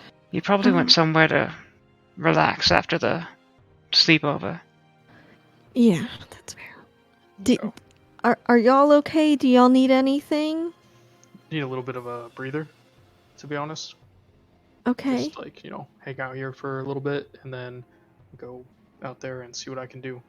Yep. Can't kill any, squash any more of them bugs. Yeah, if y'all need anything from like our quarters, I don't think it was terribly smashed up.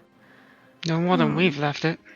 Yeah, No, that stick yeah. could do some good around here, I think. Probably You shouldn't have didn't- left that. Why don't didn't you bring bring your that with stick. you? I was going out for dinner and a show. What did you got think that I expected this pouch. guy to fall? I got that mean, fanny just- pack. Bell's got the pouch. I'll just gesture to the 7 weapons on my back. I went for a dinner and a show too. We'll call it lesson learned. How about that? I just wouldn't necessarily leave that laying about where anyone, especially like a staff, could see a stick and be like, "Oh, garbage," and throw it away. You know. I mean, if the sleepover taught me anything, it's never leave anything even 2 feet away from you, That's quite. Yeah. No, you're totally right. especially around All Belle. right. All right. Well, I'm gonna go get that for myself and sit on down and take a quick breather with Kobold and go squash some bugs. I suppose. We'll poke an anthill with a stick. See what crawls out. Oh, we should bring some torches. Yeah. along Oh. with us. Um, the flowers. The flowers. Yeah, they're not fun to touch. Well, Vel had the idea of lighting them on fire, and then they turn into normal flowers. Honestly, I thought they would just disappear. I figured flowers didn't like fire, but they turned into normal flowers, which was kind of nice. It's kind of beautiful. She's right. I squished them. Did they come back? No, I didn't think to look. I just figured I squished them like a little bug and then keep moving, you know? I mean, they were like an inky mass. Didn't notice. I was squishing and going. That's fair. It's just something to know now that we need to be ready to Yeah, so be rid of them, because I do not trust whatever those things would leave behind.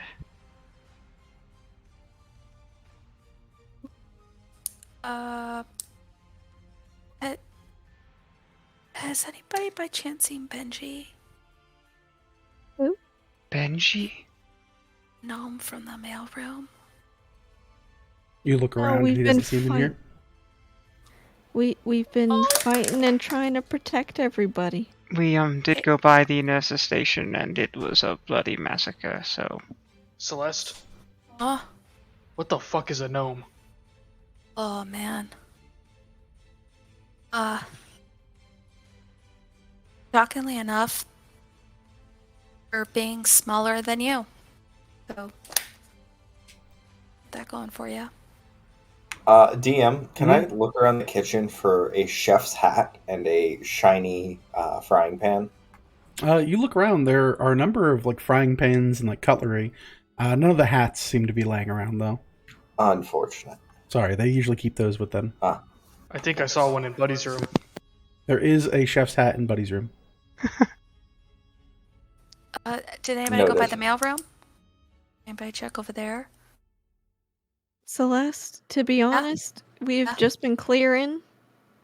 Huh? I understand that you're concerned for your friends, but we've been trying to clear and make sure Miss Lady Galante's okay, and make sure that everyone that we could find is okay. Okay. We Alright, I'll go check the mailroom.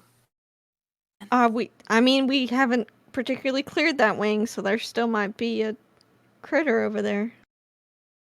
Honestly, I was going to tell Orville not to travel alone even back to our quarters, just in case. Yeah. So, mailroom, our quarters, back here, rest. Alright. Do you want to get the hat before the mailroom? You could look stylish as we go. Oh no, I was gonna make the hat into something pointy and then show Kobold his own reflection and tell him he's a gnome now. Productive. Let's get the Oh, yeah. hat, I guess, first. I No, don't worry know about if it, we don't worry should do that with it. I was just going for a low hanging fruit joke. You don't want the hat? No. All right. So, you're going to collect the items from your rooms? All right. You're able to do that. You guys can all take a short rest if you want to wait here. It takes about an hour. Throughout that time, you do see more people eventually filter into the kitchen area. Some injured and wounded folk do return. Some of them tend to be kind of like armed and armored a bit better than most. As you kind of like look them over, you do note a number of them to be very much like early on in their career as Weaver's Chosen. But many of them are from other schools and associations throughout the Ladies' Protection. During the short rest, I want to use my Know Your Enemy ability, and I'm going to look over everyone that isn't armed, and I'm going to figure out which one of them is the strongest, even if it's like a kid. And I'm going to give away all my extra weapons to all those people. Oh, okay. So you pick out like who among them is like most apt to fight in that regard? Yeah. All right. Exactly. Oh yeah. It takes a little bit of doing. But yeah, studying over a few people, you do find a number of the staff have above 8 strength, and do tend to be able to swing weapons and the like. And as that you're granting them weapons, they feel a bit more secure in their ability to defend themselves if the need arises.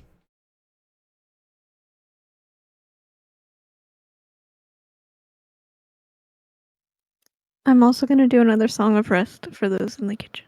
Okay. Everyone is thankful for it. Your first song of rest, as it is, was already welcoming. But for your new friends, just say what you rolled, and they can add that to their ongoing dice for recovery. It's 4, please. And if it matters, I give away 5 weapons. 5 weapons? All right. I'm just going to write you've armed the staff is the important part. Okay. During the rest, I'll look over the items that the diamond gave JJ. Of course.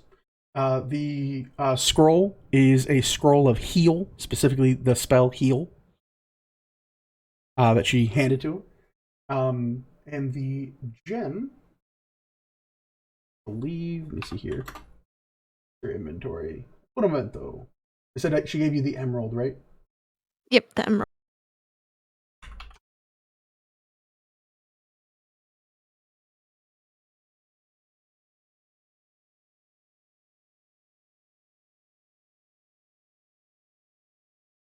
Oh, the emerald is within it a single cast of greater resto, or pure restoration, as it is in 5th. Not lesser, the good kind. It's called Greater in 5th. Yeah, it's just I'm always like, is it still resto or is it greater restoration? But yeah, it is. It is a self-contained everything you need to cast that spell one time. You have to have the spells on your spell list to be able to cast the scroll, right? Correct, or you can make a check to attempt to do so. If you're not on the class list, you can? I'm fairly sure you can still attempt it. You can fail, though, which is the bad part.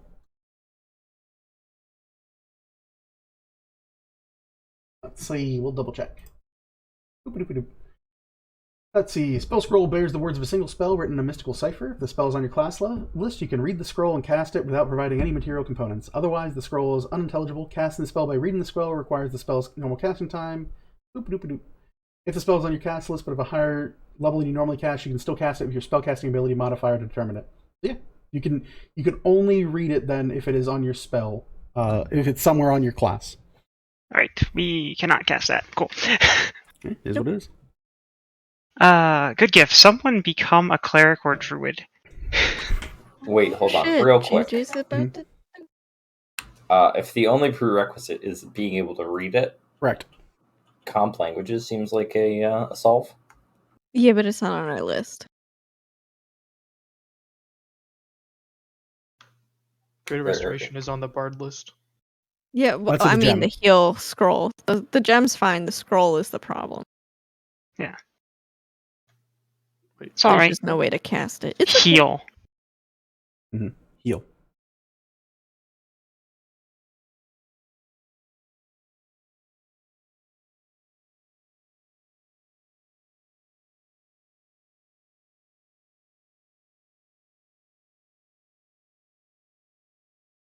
Yeah, that is the thing. For it, yeah. The only other exception I would give is you could still attempt it with anyone that could gain the spell, and I know that bards could gain the spell technically. So I'd probably allow that. It would just be a check. But anyone can use the gem, right? Correct. Anyone can use the gem. Well, JJ, why don't you keep a hand on this scroll, because It always maybe you'd be able to pull it off in an emergency, but it's risky. Anyone could use this emerald, though. So I don't know if you want to always have a bit of our healing magics on yourself, or if you want someone else to hold on to that. Yeah, I don't think I that need might it because I'm a doctor. I think I think that it might be good to start spreading some stuff around just in case something happens. You never know. You know, just being prepared. Orville, do you want to hold on to it? You're pretty fast to get to someone if we needed to cast this on them. I mean, I'm certainly fast enough, but I Orville, aren't almost you a went down. doctor too? I think so. I'm part you, so yeah, I'm a doctor, right? That's how that works. Alright, I don't think he needs it then. That's right. It's I'm at least half a doctor. Miss Val, I'll just take it. It's fine. yeah, that's great. JJ will take both. Right.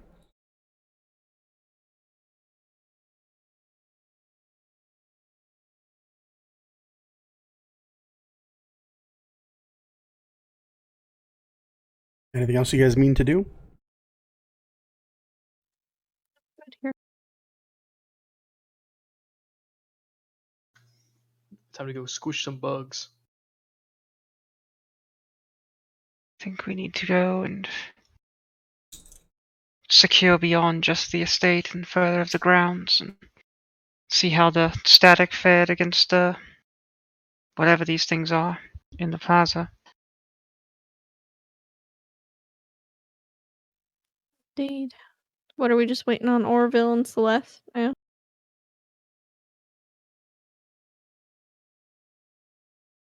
I'm assuming this will be after our short rest. Yeah, after your short rest. Orville would be able to recover his, artifact that he left around. And Celeste, you said you were checking the mailroom. You Yeah. appear and kind of like walk around the corner, weapons drawn.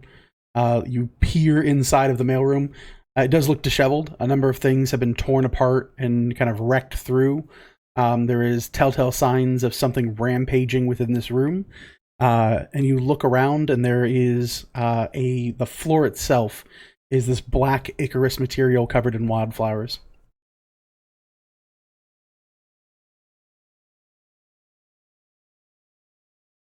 The whole floor is covered in wildflowers. Yeah, You said? at this point, you've been resting for about an hour plus travel time. This room has been cleared, but it does look like creatures have died in this room.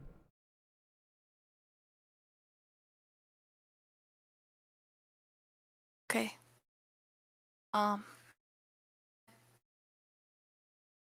I don't see Benji from where I am. Not from here. There doesn't seem to be any telltale signs of a corpse or anything of that sort. You would assume that anyone who helped clear this room would have probably also collected the dead. That way, they would be able to receive a proper burial. Where those people are being kept, you're not quite sure yet. Okay. What was Benji's shift?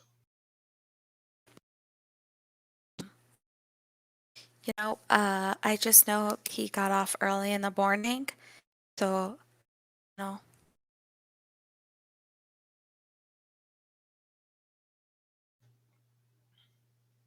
Alright, well, maybe we'll find him somewhere.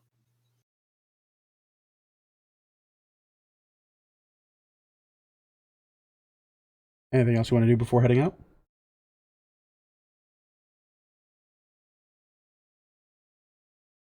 No? All right.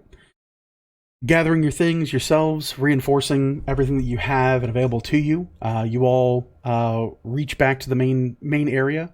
You are advised by the rest of you, I should say. The remaining four of you come into contact with the diamond, who is currently holding the front area. A number of well-dressed individuals surround her and seem to be kind of like reinforcing this position. She doesn't seem too happy about it. But as you all kind of like look over in her direction, she kind of gives a nod to that, and looks over to the four of you that have now joined and goes, "Good, you've collected all your friends. I assume you'll make for the actual grounds of the familiar home." Yep, Yes, we sir. have to. Yep.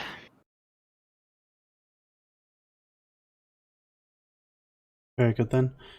I've left the side door from the servants' quarters just casually closed.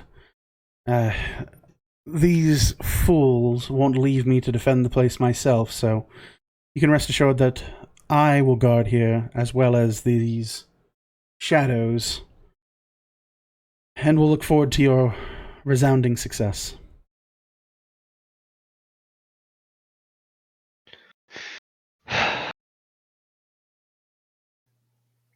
Can I look her over and determine what level she is? Oh, yeah. What does your ability specifically let you know? Does it give you level or no? Yeah, it says if you spend at least 1 minute observing or interacting with another creature outside combat, you can learn information about its capabilities compared to your own. Okay. Strength, dexterity, con, armor class, current HP, total class levels, and then fighter class levels. Okay, fantastic. So you just spend time studying her, and that's how it works? Yeah, just sit in the back and be like watching her. Okay, gotcha. You spend roughly where you spend the time to kind of observe her as you guys are kind of like collecting yourselves, like making preparations. If there's anything you guys want to ask her, you can. You just have to spend what, like a minute doing it? Yeah, it's 1 minute. 1 minute. In the course of a minute, you specifically want to know just her levels? Yeah, just her level. Okay. You know that she is a 14th level monk. Okay. Do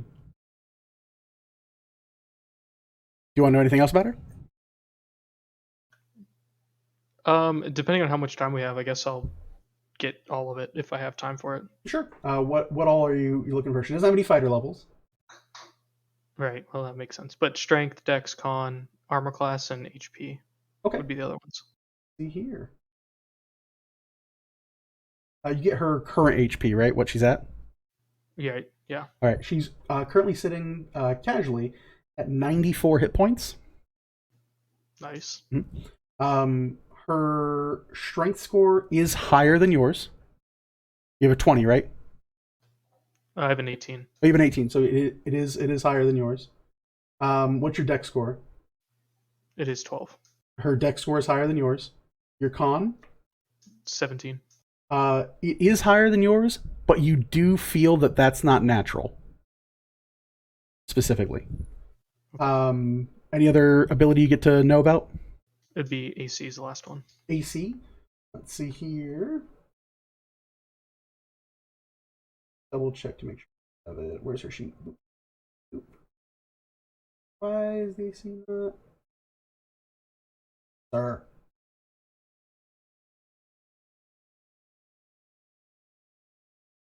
Bum, bum, bum. Why is her AC not? What the frick? Oh, derp. Holy shit, it's infinite. It's infinite. It is both 0 and 10,000. Yeah, she has a 21 AC, Damn. and that is unarmored.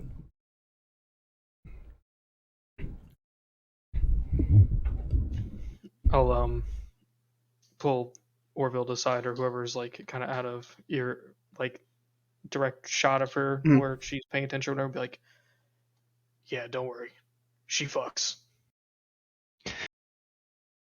Just reassure her. She do be effing. Too fun. Anything else you guys want to do here, or anything you want to discuss before heading out? I would just want to ask her how many of the static went out. She thinks it over for a moment. She goes, those that were maimed, the Duragarian man, the skittish wizard they had, that gaffable, remnant of a bard they call a friend, and I believe a fighter of some renown. So, Right. 4. Good to know. Yes. Is everybody ready? Actually, I was wondering if you could tell me if, by chance, pulled the body of a gnome from the mailroom. A gnome? Are you referring Gee. to Benjamin? I am. You know him? Yes, the coward hid away in a mailbox. Oh, good. Which mailbox? In the post room. I went to the mailroom, and it's, I'm not sure where he's at. I'm sorry. I don't have him on a leash. okay. Well, how do you know he's safe then? If he's in this home, he's safe. Just looked really bad in there, and, Mm-hmm. the flowers were everywhere, and I was just hoping to maybe get him to the kitchen where it's secure before we left. If I find him again, I'll make sure he goes and stays in the kitchen this time. I'd appreciate that. Thank you. You're welcome. Do you need anything before we go? Not that you clearly us. Just that you give them hell out there. And don't do it too well. Giving them hell? Yes. Bring the enemies of Our Lady low, but if you could do me the favor of not outshining other people, I'd appreciate it. Oh. We could always try. Yes, you certainly could. Well, if that's all then. You do your best, alright. I always do. Yeah, she does. She kind of like just turns away and like gives like a bit of a smirk. The the group of individuals around her are all kind of like dressed fairly like shabbily and humbly. But all said and done, there are six different individuals that are all kind of just like, good luck out there. Give them the heck. Knew the Seekers would come eventually. It's good.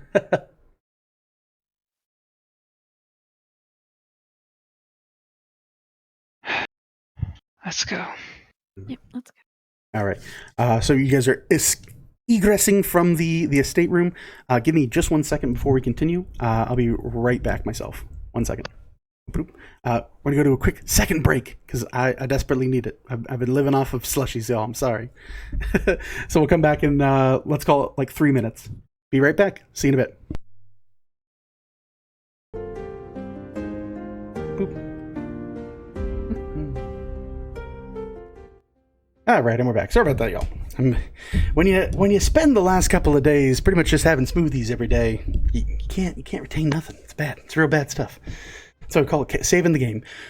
With that, is Cobalt Jones still missing? Oh, he's coming. It's fine. I see. Went to feed George. It's fine. Oh, George, love that cat. I also see you've cursed the stream with the adorableness of the dog. How dare you? Making way out of the estate home itself, you head into the district of the Galanti, everything under the care and guard of the lady herself. You all rush forward and you can see a torrent of bright fires that have been set along the premises of the area itself. Various scorching flames erupt out of buildings, as many people seemingly have discovered as well that a number of these creatures are susceptible to fire. And rather than die, they've taken to setting a number of things on fire throughout that. Up ahead through the main square, you can hear the clash and ringing of metal and combat up ahead. You know that whatever lies ahead is truly a fight to be reckoned with. Who is leading the party? Who's in front? Who's in back? Where are you coming in at? I'll be in the front. You'll be in the front? Okay, I'll move you to the front. Boop, boop. Anyone else for the front position? Orville? Me. Okay. Celeste I'll and be Morgan? You'll be like back? What's 3? What's 3 mean? Like after Orville. After Orville, okay. Boop. Celeste, you're going to be in the middle or back? I'll be in the back. In the back? I imagine it would probably be Morgan and then me with Vel after JJ. Okay, works for me. The group rushes forward. You see hanging above the district a pale crescent of energy, light befitting that of what you'd assume to be a moon itself descended upon this city. A bleak and kind of terrifying shroud of ethereal light seems to emanate from it and hum across the district. You look and you can hear screaming and fighting from a number of individuals currently engaged in battle throughout the district. And truly the last stand of those that call Gulanti their home. That is where we will pick up with this combat. Let's get rid of... We don't need no diamond. We got the Seekers. It's way better. So let's go ahead. Link this. Maybe. Pretty please. Thanks, Grandpa. Yeah, you're welcome. Where hell? There we go. In coming into battle in view of this, you rush into the district. You see a large, horrifying creature peeling out from the district itself. You see immediately it notices your presence and begins to emerge from a broken building, clad in viscera and blood. A number of other creatures seem to dominate the street, but that is not what is most concerning. Under the pale moon, this false moon that now sits over the district, is a towering titan of an individual, currently engaged in battle with various resistance fighters, as much of the district itself is quite verily under siege. It's a big map. It's a big map. So, sat in the very center of the area itself is a colossal creature, a mound and collective of flesh, bone, and chitin, its flesh nearly see-through like that of the strange gummy-like creatures you encountered in the Feywild, but a bright purple runs the length of its translucent body. Its jaw hangs heavy and low as if slack in its hands, and you can see its bones blackened underneath its flesh itself. As it roars out, the buildings around it shake and rumble. It reaches with an open hand and collapses on top of another would-be fighter attempting to free the district from the control of these creatures. It lends itself up and crunches their body in a single bite. You see a spray of blood rain down upon the district. At this point, I need you all to roll initiative. We're going to roll for good guys, bad guys, and the really big bad guy. Good guys number 2 do get advantage. Oh, good. All right. So with that, anyone with a 20 or higher? 20 here. 20. 20 as well. Okay. We'll give it to Orville. Kobold, what do we get? 20. Kobold Jones? I got 21. Okay. And Vel? 22. Okay. So Vel, Kobold, then it's going to be Orville, and then it's going to be JJ. 15 or higher. Okay. Bad 2. 10 or higher. Good guys. 5 or higher. I got a 6. Got a 6. I got a 6 too! Hey! So I'm Hey! assuming Morgan has higher dex than Celeste. Regardless, we'll let her go first. All right. And then that is going to be the big boy will go last. Velphil, you come in viewing these large creatures and heft of that. You can see further along in the district a group of 5 individuals fighting desperately to down the creature in front of them, each of them clad in a number of injuries, wounds, dented armor, and blood, seeming from a night of fighting still in the heavy and midst of it. What would you like to do? I want to summon Burn on the far side of this closest spooter. Let's see here. We need a figure for Burn. I like Burn being a zombie ogre. You said the diagonal closest? Furthest. Furthest. Do you think that you would get in trouble for using David Byrne from the Talking Heads as the picture? Probably not, because I would assume I don't have reach enough to that be reported, unless any of my viewers are total assholes. I hope not. I know you're level 20 characters, but still, you could be. Don't rat me out. So that's my action. If you make a token, I'll add it.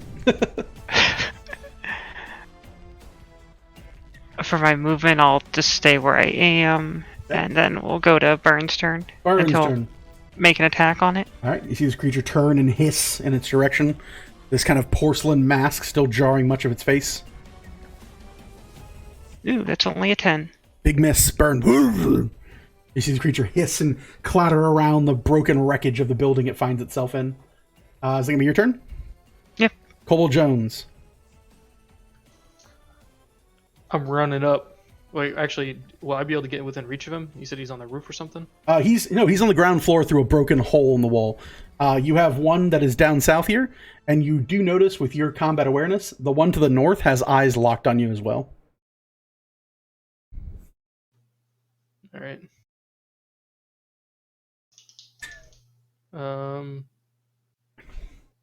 I'm gonna go for the one that's in the house. Okay. You rush the one in the house. We go 5, 10, 15, 20. In with melee of it. All right, and then I get advantage because of burn, right? Yes, you do. Because of David. Until you get evolved to a new kobold. No, please. Evolution comes for us all, Kobold Jones. No. All right, so first one is going to be a 25 to hit. That'll hit. It's going to be for 8 damage. 8 damage. I take it. Attack 2. Go for it. It's going to be a 24 to hit. 24 will hit. It's going to be for 9 damage. We'll take it. And do second wind. Second wind. Or not second wind. Action surge. That's the one. There you go. I'm like, you're just healed. What are you I know. healing for? I know my abilities. Yeah, that's fine. You know, Don't question me. I know my abilities. Okay. I They would never changed dream. it. Sir, I would never. They changed the names. Of course. 25 to hit. All the roads got changed. Definitely hit. Another 9 damage. 9 damage takes it. And last one is going to be for a 19 to hit. 19 will hit. And that's going to be for 8 damage. 8 damage takes it right to the nose. You see 2 big heavy swings. Gah! Gah! Gah! You crash in with a thunderous amount of blows against this creature. It bleeds this black Icarus material from its very body, but it still relents and begs you to try harder. That's your turn? That's it. Orville's turn. I will swing in between the two of them. Wait, if I'm next to Burn, I've got poison, right? Don't stand next to Burn. Burn stinks real fucking bad. Burn stinks real bad. Like, real bad. Are there any windows on the westward face of this house that I could potentially dive headlong through to fight this thing indoors? Give me a perception check. You got it.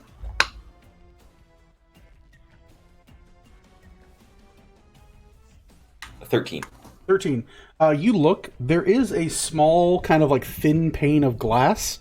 There's a chance you could squeeze through being size small, but you do know that there's probably no way you could avoid cutting the living shit out of yourself doing so. Unfortunate. So you could make it, but you'd probably injure yourself in the process. It's up to you. I think it's worth the risk. We'll go for it. All right. We will try and jump through the window. Can I? What does Step of the Wind read? Is it just a 20-foot jump? I think you're just a monk thing. You have a base jump. Allows you to jump through things. All I'll need is an acrobatics check from you because you have you have speed enough to get there. Okay, acrobatics. Acrobatics. You got it. With +4. That's gonna be an 18. 18. You'll manage to half the damage. So instead of 7, you'll take a measly 3 as I round down. That sounds nice. Okay. You take 3 points of piercing damage. You jump headlong through this very thick pane of glass. You shatter it underneath a swell of a headbutt, and you boom, boom, boom, get yourself within melee range of this beast. All right, sounds good.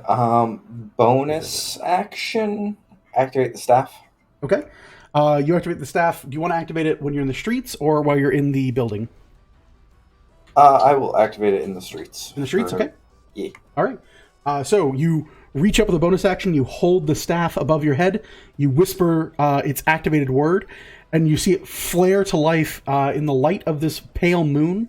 It, for a moment, seems to coalesce with this cold, kind of burning, biting flame before you see it flash over, and you hear something deep-seated within your mind's eye, and you hear, "Take control."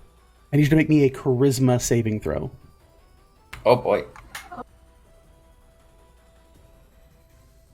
That's a 16. You have a +2 from Celeste for being adjacent to her, right? Within 10 feet before you moved, you said? Yeah. So 18 total? Uh-huh. All right. So I'll say this because you did it before you move. So before you take the damage as well. Okay. You activate this weapon. It flares with blue kind of moonlight fire across it. As you hear "take control," you feel this guiding force draw your hand forward and angle it towards this kind of hanging pale moon. As you kind of like move towards it, you feel a deep-seated connection between this relic and this false moon that hangs in the sky. Do you want to attempt to sunder control of this hanging moon? Yes. All right.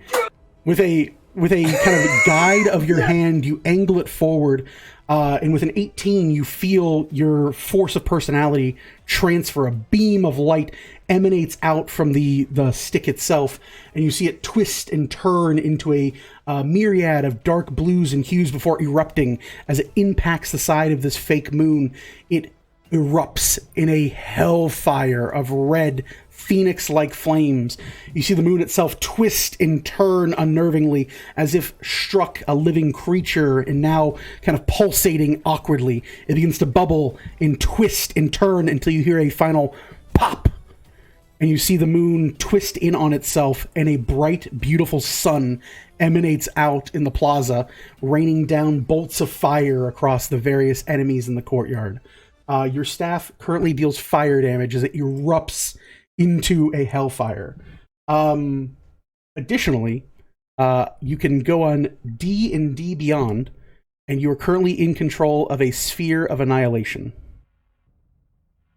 Okay. So look at what that does and what you will be able to do with it. How would I do that? Would I go to... You could Google it. It's in the SRD. Okay. I'll get it for That is, unfortunately, your turn. I do need you to roll me 12d6. You got it.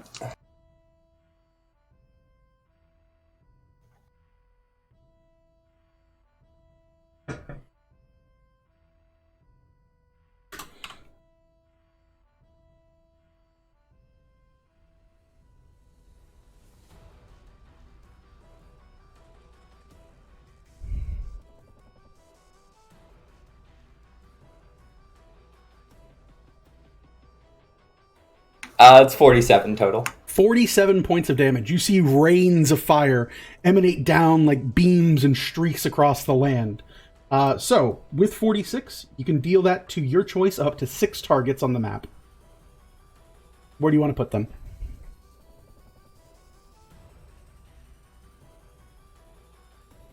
We will start with the big boy, 1. Okay. The thing that Kobold is... No. We can finish that one pretty quickly. We will go 2 to the south of the big boy. So this one and the one being fought by the 5 of them? Yeah. Okay. Up and to the right of that as well.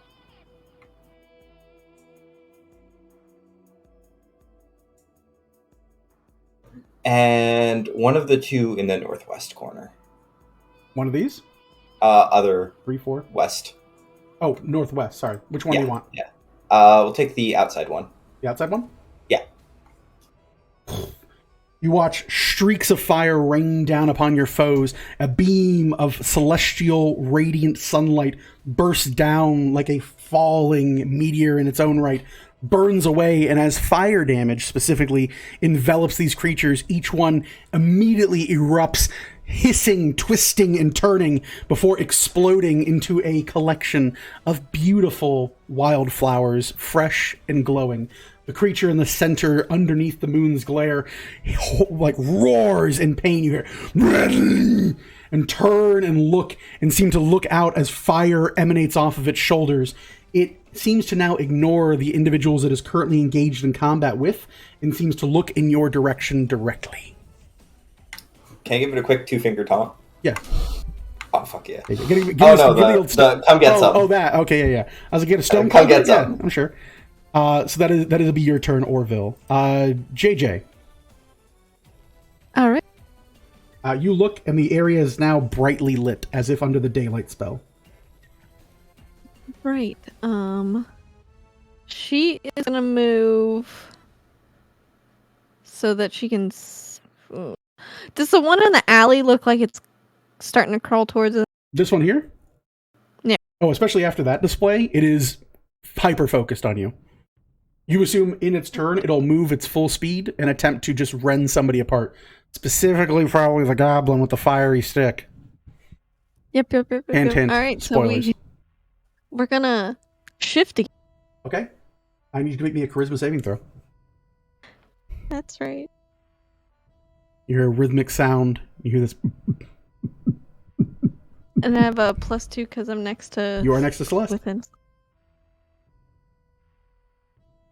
That's a nat 20. Okay. You twitch and move ever so slightly, but you maintain control of your own currently manipulated form. But you do move into your hybrid stance. What would you like to do? And then she's going to let loose 2 Eldritch Blasts at the one in the alley. Okay, go right ahead. One's a nat 20 and one is 17. Roll damage on both.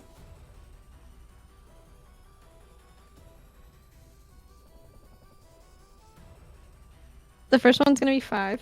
Okay, takes it. The next one is going to be 2, please. Here. All right, takes it well. 2 big heavy hits. Let me Alrighty. your turn. I Shift will shot, have her. move. I'm going to have her move, I guess, kind of into that structure. Up here. To down. Oh, down, yeah. You move past Celeste, 5'10", around the corner into this building. You look it over. It seems like a small subsection of a guard station. Kind of less city guard and more like business guard that probably would have operated out of here. Okie dokie. I don't want to not be able to. I'm going to move her back out, like right next to Celeste. Okay. Sorry. That's all right. I just want her to be able to see if she needs. No worries. And that'll be it for her. All right. End of JJ's turn. Our big scary guys. I need a con save versus burn, right? Yes. Boom. That is 18 on die plus a plus. Makes it. Okay. So makes it so I can attack normally this turn. Yeah, you are not poisoned. All right. We will attack the a-hole that attacked us. We'll throw 3 on burn and 3 on the kobold. So 3 strikes on the kobold. I don't think a 14 hits you, so the only one that hits is a 23. Hits. Okay. Come across to you for 11 points of slashing damage.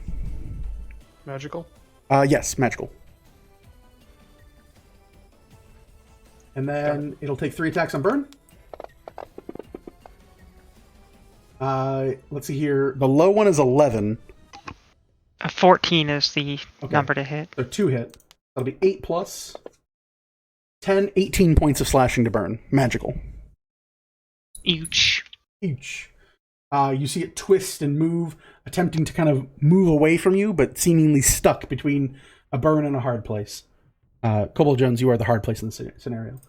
This creature, 5, 10, 15, 20, 25, well within reach, rushes forward, arms wide and flailing, and makes a move immediately for Orville, who now holds a flaming weapon.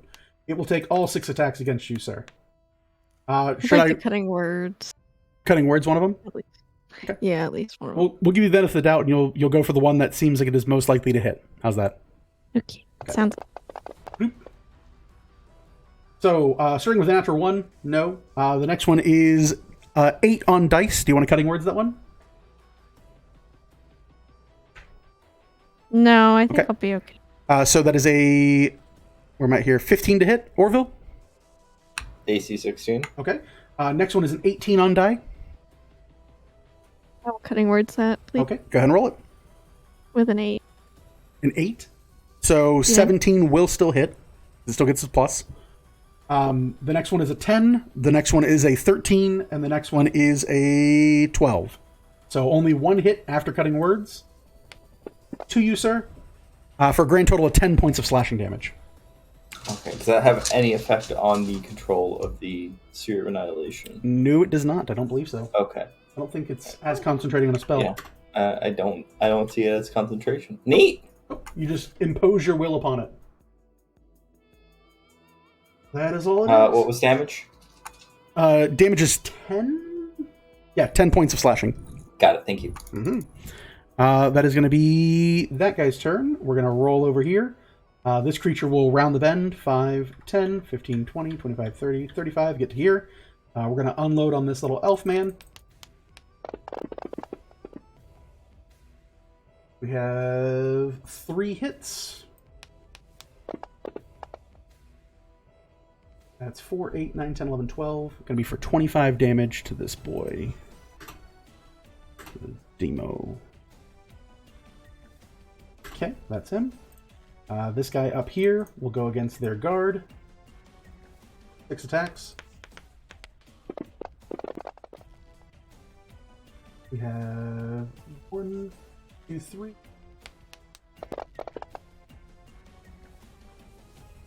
16 plus 12, so 28 to him.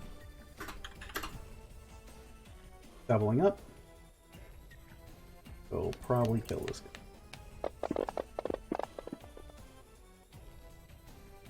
2, 4, 5. Yeah, that's just. You hear a scream go out as someone immediately drops over. Coming up over here.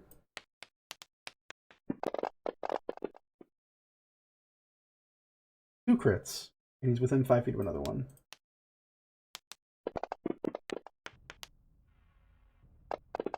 $21. Yeah, dead on the first crit. Explodes. This one here, 6 attacks.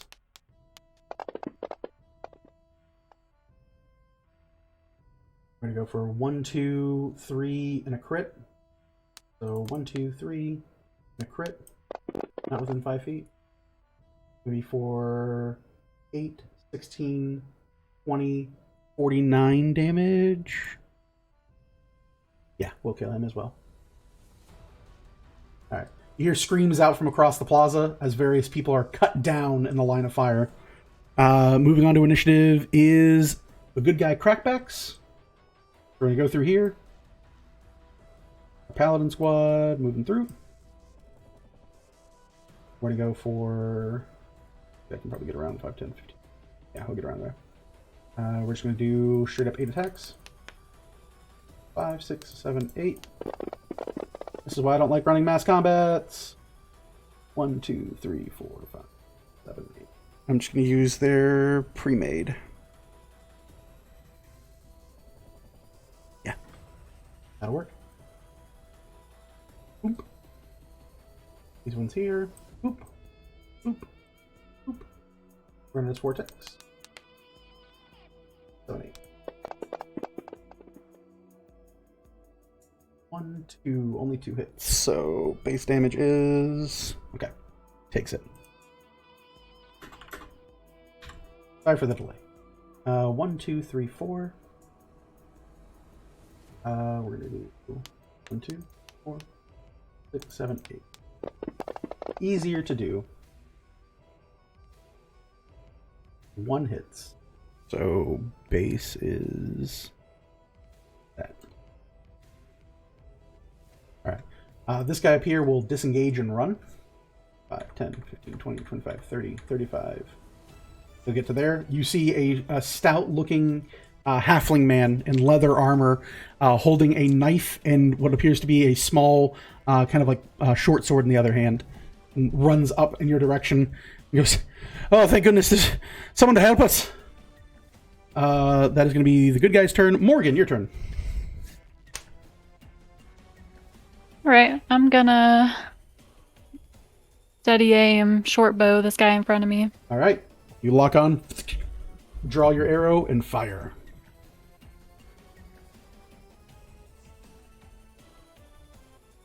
What's the result? It's an 11 or a 10. 10 total? You fire an arrow off, it soars by the side of its head, and you hear a hissing sound as its 6 arms move in tandem to try and rend your flesh. Is that going to be your go? Yeah. Celeste, your go. Gotta hate when you get advantage and still them bad rolls will get you. Okay, I'm just gonna move up. Sorry, go ahead. I've uncritted monsters. Please advise. What do I do? It could happen here. I'm at disadvantage. That's true. I'm Sorry. Can I move up to get behind that creature? The one in front of Orville? Yes. 5, 10, 15, 20, 25, 30. Actually, you can probably do 30 to there. There you go. Yes, you will flank the creature. Yes, thank you. Now it's just a straight roll, right? Yep. Okay, sweet.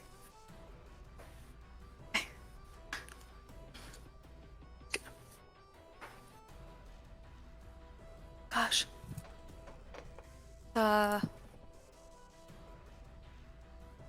25 to hit? 25 to hit? Will hit. Okay. And I think that's 2d8. Yeah, okay.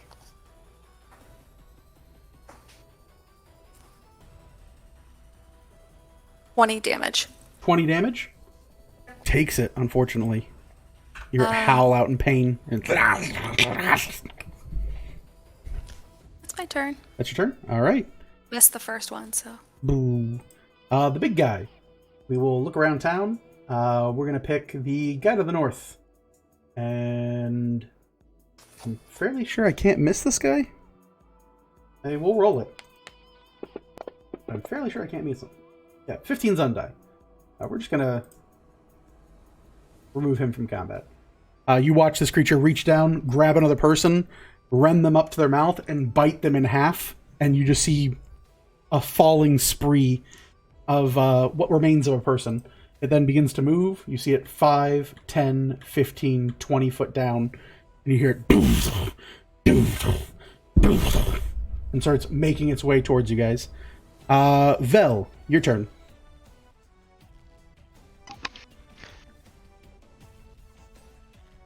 With the streets, there's no angle I can see the two that are north of here. These ones here, not unless you want to run into the actual northern part of the street.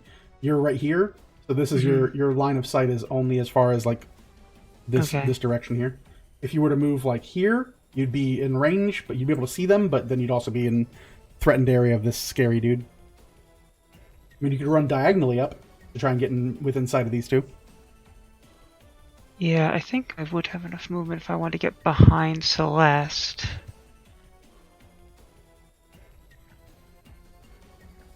I'd still be within 10 of it, so that should be fine. Yeah, I'm gonna move up You said next behind to Celeste. 10, 15, 20, 25, 30 to there? Yeah. All right. And then I'm gonna launch a fireball up in between the two up there. All right. One in the front, one in the back.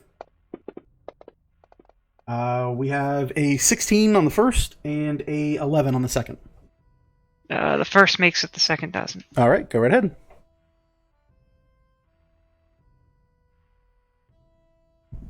Four, 6, 8. 4, 8,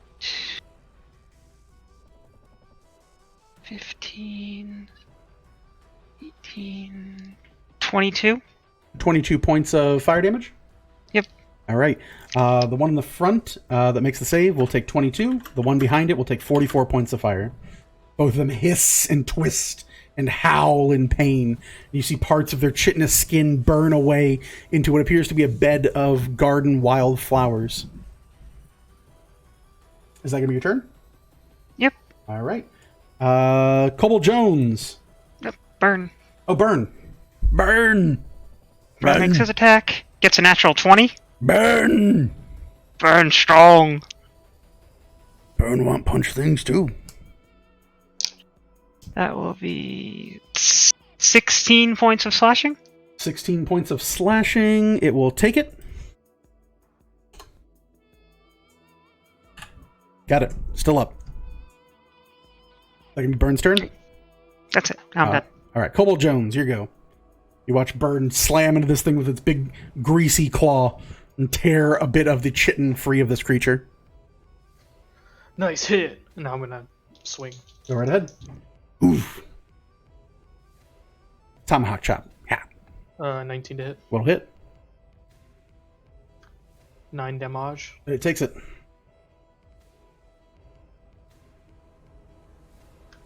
And that's a 22 to hit. Will hit.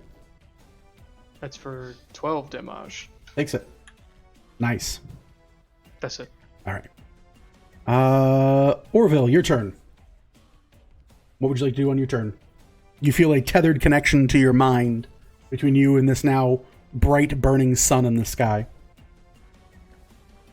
I'm not seeing anything on this page that I've got on how to control it. Only that when you grab control of it, you can move it. Mm-hmm. Is the movement for it still the same of just 5 times intelligence mod? Correct. You Okay. also have to be within 60 feet of it, which I think you might be. Should be 5, 10, 15, 20, 25, 30, 35, 40, 45. Yeah, you're exactly 60 feet away from it. I was like, I think I counted this earlier before I gave you the option to do all this crazy bullshit, but... Where is it located, just for my reference? Currently hanging above. Let me, Do I have a sun token? I don't have a sun token. Let me do, You gotta get that Teletubby token out. I know, man. You just do like a flat orange or yellow, or I'm just going to do a sun hazard color. token. That works. Oop. Wah.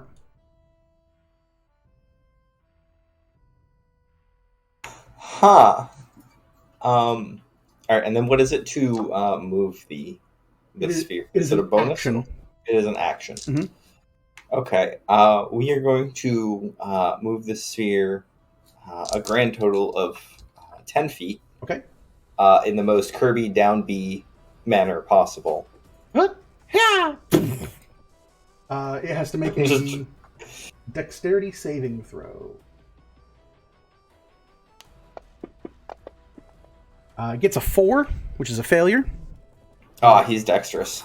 Yeah, so go ahead and roll me 4d10 fire damage specifically for this one. Oh boy. Instead of force.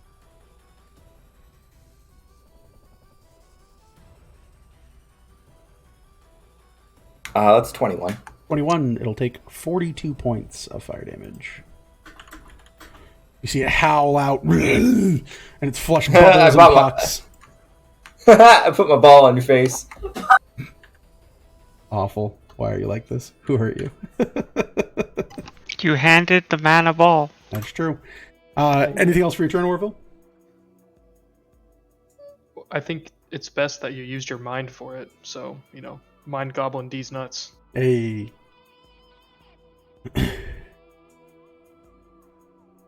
You broke Orville. I'm so sorry for my neighbors. Holy shit. Okay. I don't care about them.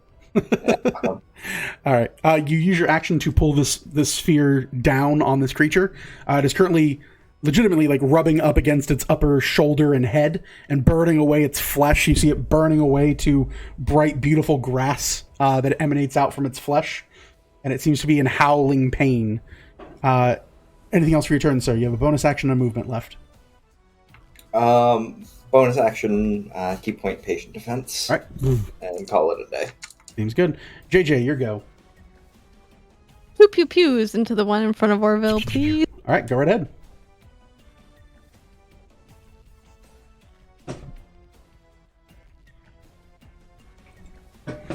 $11 and dirty 20. Dirty 20 will hit. The 11 will miss. Roll damage.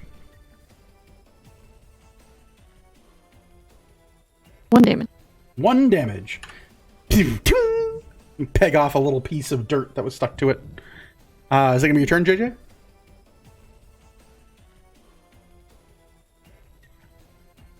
I think she will give... She'll give an inspo point to...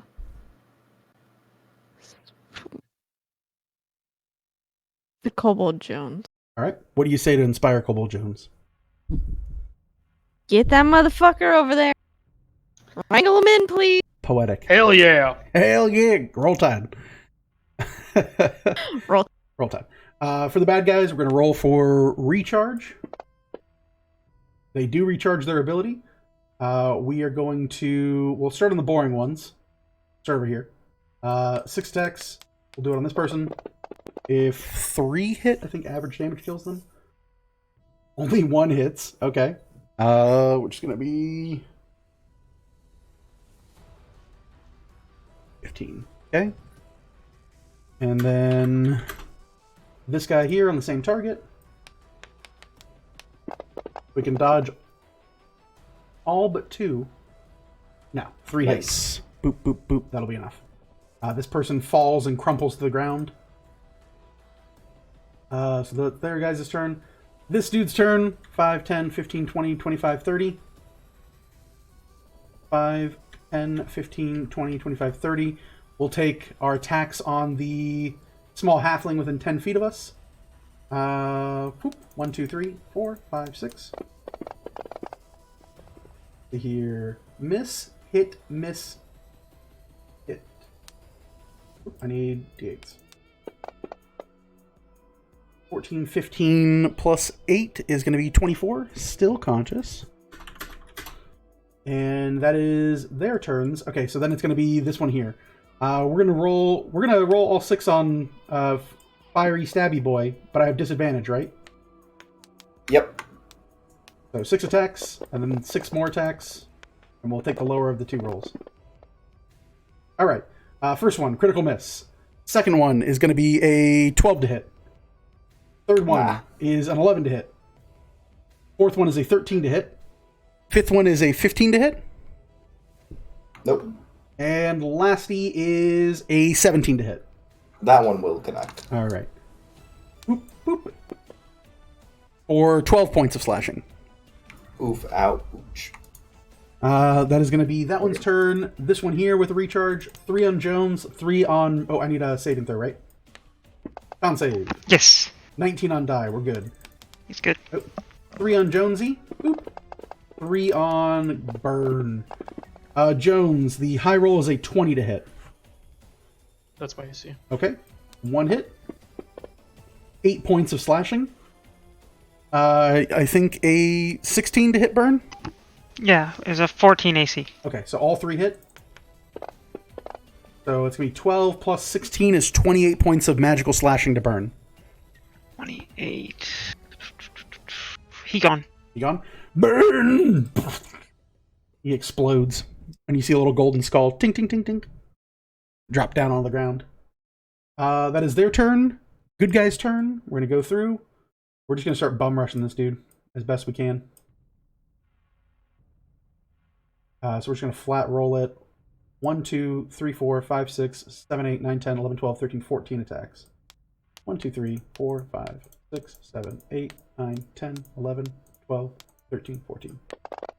I like that I can just do that with clicks. Makes it way easier than doing it at the table. Let's see here. 1, 2, 3, 4, 5, 6 hits. So... Got it. Alright. You see them tear into the hide of this creature, but don't seem to be slowing it down as much at all. These 3 here will take their 6 attacks accordingly. Going to be for 1, 2, 3, 4, 5 hits. That will finish that one off. This one will die. Guy that is with you guys will disengage, move down, take his 2 attacks. And both will unfortunately miss. You see him swing 2 big hits, 2 big misses. Morgan, your turn. I'm gonna do the same thing. Close the Steady other eye. aim at him. Yeah. Steady it. Go for it.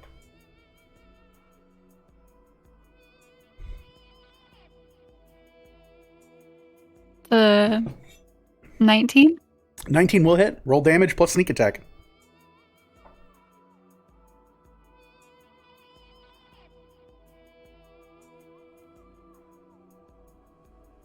That's 20. 20 points.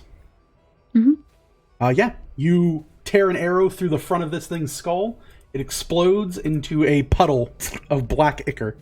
And slowly rising wildfires grow out of it. Wildflowers, not fires. Good lord. Is that going to be your turn? Yep, that's it. Okie dokie dokes. Celeste, here you go. Oh, he's gone. Mhm. Okay. See a puddle of black ichor. You look behind you, though. Fresh target. Yeah. Just don't want to be surrounded. Okay, I'll go over there. Okay? Yep.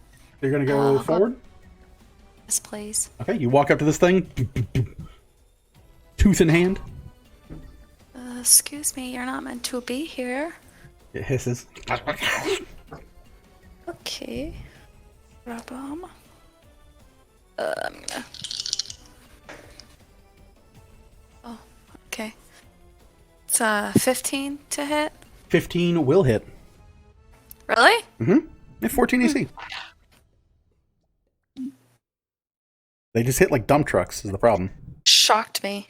What's my other? Makes you feel better. Wouldn't hit the big guy. 14 damage? 14 damage. It will take it. It roars. Okay. Arr.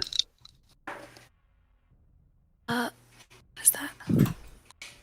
Oh, no, that won't hit. That's a 10. 10 will miss. Okay. Is that your turn, Celeste? That is my turn. All right. We're going to roll one attack on the guy in front of me. Yeah, literally can't miss unless I roll a 1. We are going to eat this guy. And we're going to roll for the one next to me. We're going to there's my nat 1 I needed. Orville, go ahead and roll 4d10. And this, Don't mind if I do. 4, 5, 6. Oh no, they only get one attack each. 3 strikes. 1, 2, 3, 4. 27. 27. It will take it. All right. One more attack goes through, so that'll be that much more. All right, this thing starts moving. 5, 10, 15, 20. It starts breaking through the streetway and trying to make a beeline straight for you. Vel, your turn. I want to get a little further away from that, so I'll move diagonally up into the left 2 spaces. Okay, up and to the left 2 spaces towards these things. Mm-hmm. Oh, no, Okay. sorry. Yeah. Okay. One more over. Like, I'm in the little alleyway there. Okay. Yeah. And then I will fire some magic missiles at the one right in front of Celeste. All right, go right ahead. Roll damage. 8, 10. 10 points. Takes it. You hear it howl. Is that your turn? Yep. Okay. Cobble Jones. You continue to fight with this creature. Your ally Burn dies beside you. It is now bright sunlight, so it is not great for you.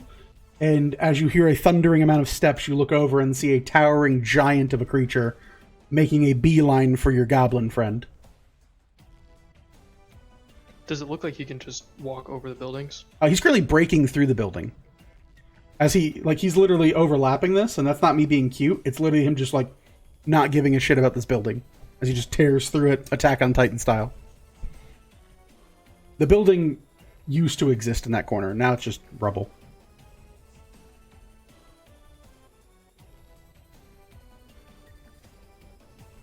Alright, I am going to walk away from this thing, and I'm going to walk towards the big guy. Alright. You want to take the free strike, or do you want to... Yeah, I'll take the free strike. Okay, 1 free strike coming up for you. This +7. Nope, will not hit. And you're going to go to melee with the big guy? Yes. Alright, 5, 10, 15, 20, into melee with this creature. You look and you go, ah! And you are about as big as one of its toes. Not even, really. Hey man, it's really hard to walk without that big toe, so we're chopping. Yeah! Big heavy chops into the toe. Am I at disadvantage, or is he blocking the sunlight now? I would say you're still at disadvantage because the area is covered in bright daylight. Sorry. Damn it. Sorry. It's fine. You are in shade, but it's still sunlight. Per the daylight spell. You do also have a bardic inspiration. You do have Bardic Inspiration.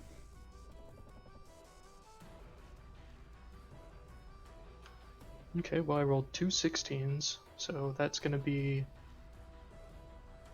21. 21 will hit. Yeah, split his toenail. You right into the top of the toenail. Haha, motherfucker! I got you. I would. I'm gonna do a goading attack on him. Goading attack? with that. Yeah. All right. So it's a wisdom saving throw. All right. He'll do his best. 17 on die plus his wisdom score. So it's going to be over 20. His saving throw. Okay, yeah, he saves, but he does take 9 magical slashing damage. The magical is the important part, and he does take it. You him roar out in And pain. then, attack him again. All right, go right ahead.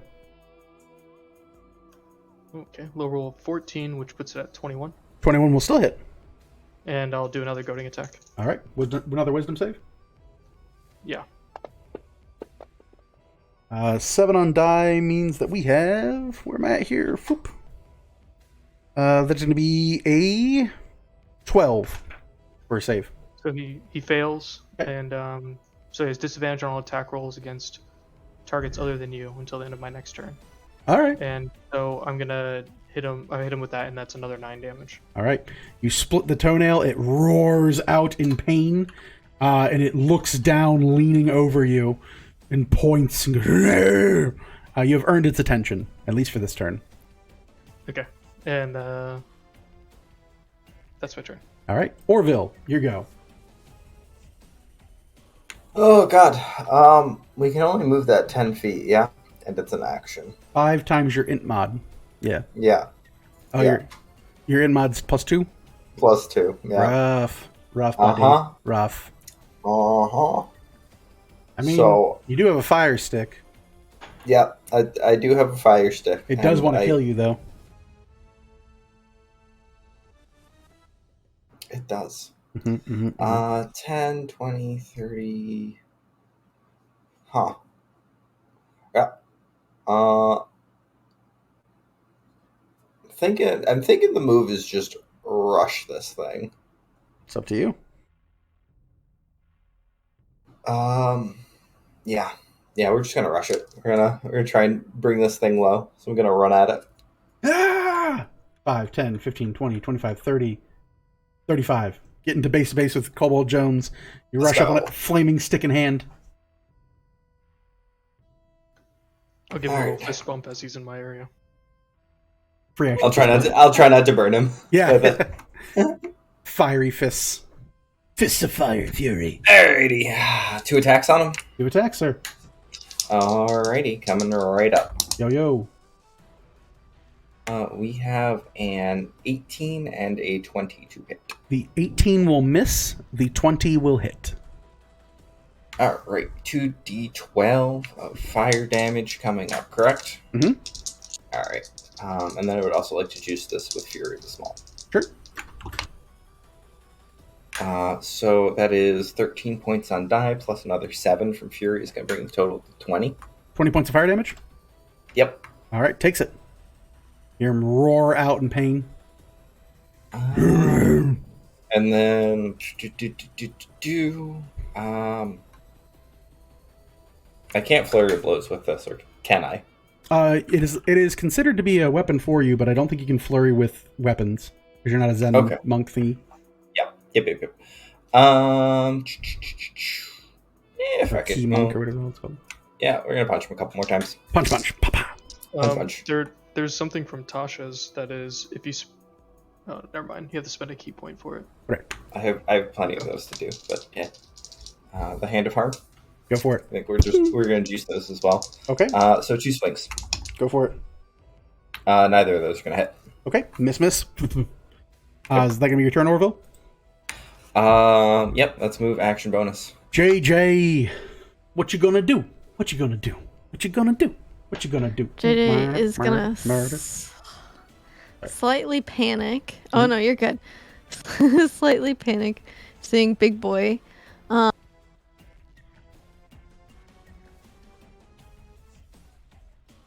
I think she will. Dear, would we bring the anime to you?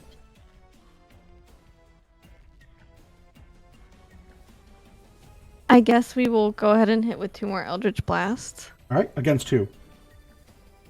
The big guy. We'll Big guy. focus the big guy. All right, Yeah. roll to hit. Yeah, we'll do big. Boom. 30, 20. 20 will hit.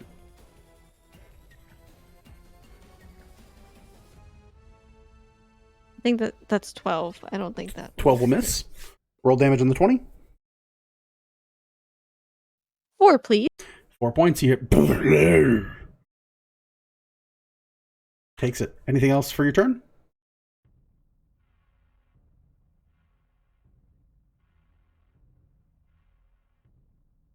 And she will shoot 1 more Bardic Inspiration at Celeste. All right, downfield. What do you say to inspire Celeste? You got it down there, sweetheart. You got You it. got it.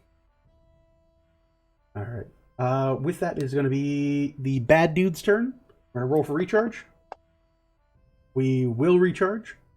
Let's see here. We're going to start rending people's lives apart. We're going to go 5, 10, 15, 20 to Kobold Jones. We're going to do 3 attacks on Jones, 3 attacks on Orville. I have advantage on the swing because I'm flanking with an ally. So 3 on Kobold Jones with advantage. 19 to hit. Miss. 21 to hit. Hit. And miss. Will hit with an ally within 5 feet of it. Or within flanking, I should say, right? Let me make sure. Claws. Flurry of claws. Make 6 claw attacks. If the attack roll has advantage. Okay, cool. Yeah. So it's going to be a total of 7 points of slashing damage and 8 points of psychic damage.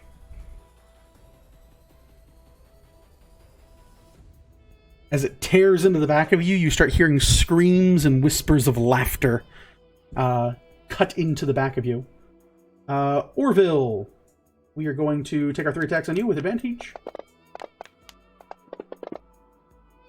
We are going to go for a crit, a 23 to hit, and a 21 to hit.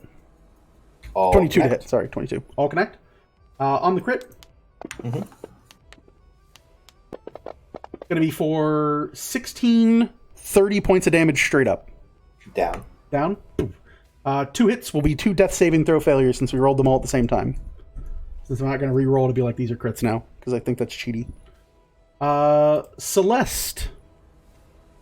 We are going to take our attacks on you, my friend. 1, 2, 3. And I can't fit the other one in. So we'll do 3 on you and 3 on Vel. So we're going to do 15 as a 22 to hit. Hits. 9 points of damage. Okay. And the I'm 3... sorry. What kind of... You said slashing damage? Magical slashing, yep. Okay, thank you. And Vel, 18 is the low one. 18 on the die? No, 11 plus 7 is 18. Alright, I'll shield. Okay. The next one up is going to be a 20. That'll hit. Okay. Whoop. Or 11 points of magical slashing damage. This one here will crawl up the first 20 foot of its movement, and then crawl, once at its climb speed, it'll crawl, and it'll be on the roof coming down after you next turn, Vel, if you stay in that location. It'll get within reach for you, but it has to double move to do it, going up and then over. Okay. That is the scary boy's turn. Oh, this guy over here. This man says, I love eating people. It's my favorite thing. Come through. We have a 13 and 9. I have 1 hit. Good lord. We'll just take its damage. Base. Okay, cool. Boop-a-doop. 36. Not dead. Yet. That is those guys' turns. The good guys' turns. We're going to do crackbacks. I'm assured that most of these are probably going to die. Unfortunately. 1, 2, 3, 4 hits. Yeah. I think minimum damage with what he's already taken. Yeah. This one dies. These ones here all rush in.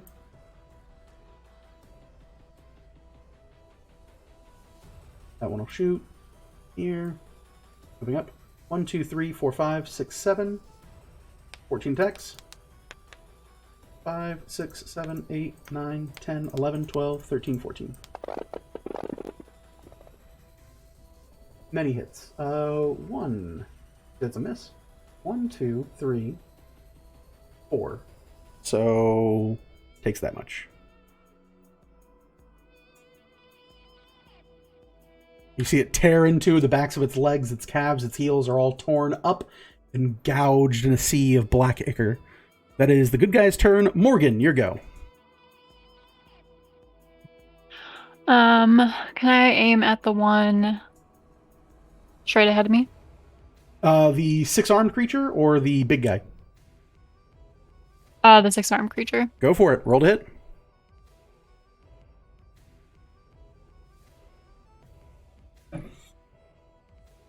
Uh, 25. 25 will connect. Go ahead and roll damage with sneak attack.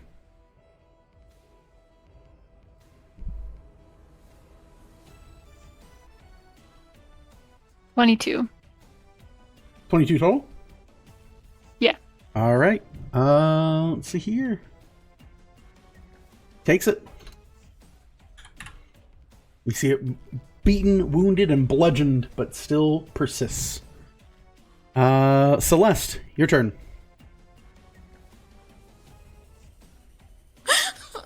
Okay.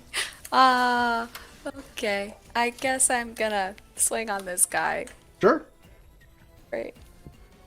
You look at it. It looks back at you. Great. It hisses. You hiss back. 16 to hit? 16 will hit. AC 14. Okay. We're gonna smite this guy. Oh, go Yes. Okay, thank you.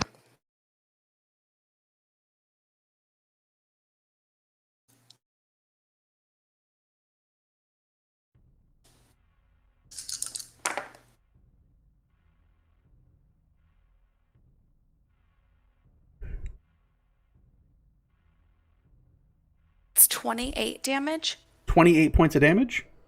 It's going to be 4. Yeah, that'll do it. You see it explode out in shrapnels of viscera, Okay. and then slowly drip into these flowers. Where I am, I can't. You said he's on the building, so I can't see or reach that creature. He's above doing the Spider-Man thing right now. He's 10 foot away from Vel on the side of a wall, like a creepy little spider you'd hit with your boot. I can't reach him. Gotcha. What do you want to do then? Um, You have one more attack. You have a bonus action and a move action.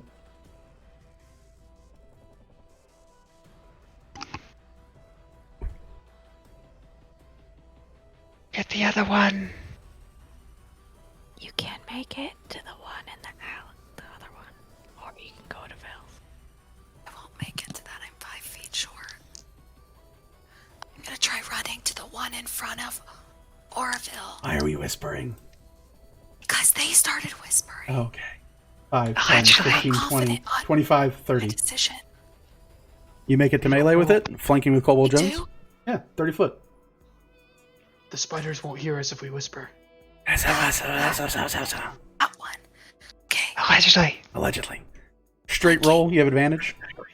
Hypothetically.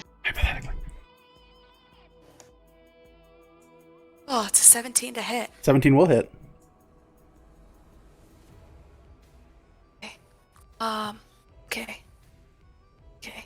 Okay. Okay. Okay.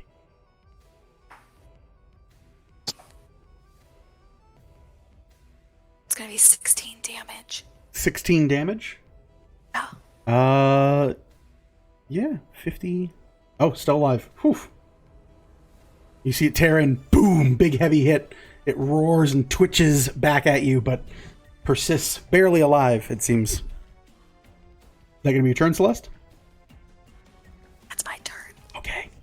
The big guy. The big guy starts his turn, and if he doesn't target Kobold Jones specifically, he gets disadvantage, right? Right. You know, I really wanted Doreting arms, really, really bad, but that's a lot of disadvantage. So we'll go with old Pride and Prejudice over here. We're gonna roll to hit. You are at least 2 size categories smaller than it, so it has advantage on the attack.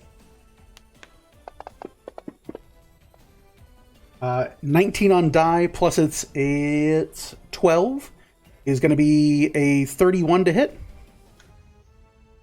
Just barely. Okay, just want to make sure.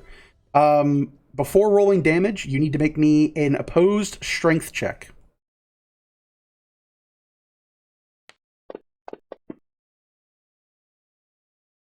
It rolls and gets a... Is that an athletics? Yeah, athletics. All right, 13. 13. It rolled 13 on die, so it will grapple you as it hits.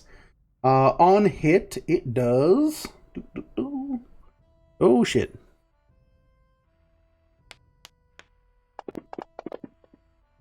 It's going to do 26 points of bludgeoning damage to you.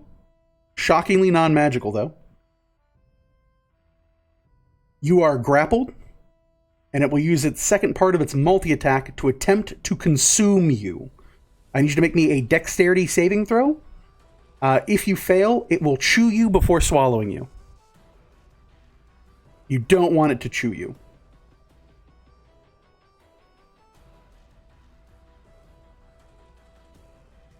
You do have +2 from Celeste being within... Oh, nope. You're at 15 foot, not 10 foot. Sorry, friend. Dexterity saving throw versus getting chewed. All right, here we go. Here we go, baby. I do have inspiration. You do Is have it, inspiration? a 10 or a... I think it's D8s right now. It's a D10. Yeah, it's a D20 plus a D8 for the bard. All right, Dex is my best stat, so here we go. All right, Dex. Nice. 2 on the die, 2 on the other die. So That's a total 4. of 5. 5 even. You're only 12 short. So, with that, you see it pull. It reaches down. You hear it crumple and bend bits of Kobold Jones's armor. It tosses you into its mouth, and right on the back molar begins to impale and destroy what little you are. Is your armor magical? Nope. Your armor is rended and destroyed immediately. Any non-magical weapons you are carrying are also destroyed in the process. And any items that you have that do not have durability above 10, which is effectively any non-magical item that's in your pack, is immediately destroyed. Additionally... Hey, I don't know if this matters. I do have that Thundering Stone in my pocket. Ooh! That will probably detonate at this point. Do you want to roll for damage there? Or do you want to roll to see if it doesn't go off, because you're technically in the explosion? Oh, I have 6 health. I'm dead as fuck. Well, that's fair then. Yeah, go ahead and roll. Go ahead and roll your Thundering Stone then. Hell yeah, that's cool. Do I have the damage on here? I don't think you gave me the damage. It's the same as a fireball, I believe. What I have it as. Make sure I have it right. 8d6.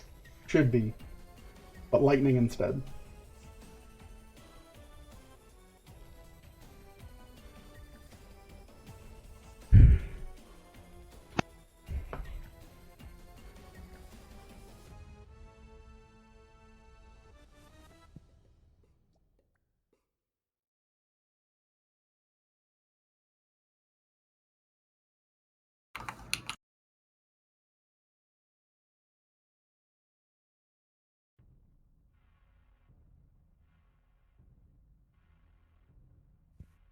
What do we got?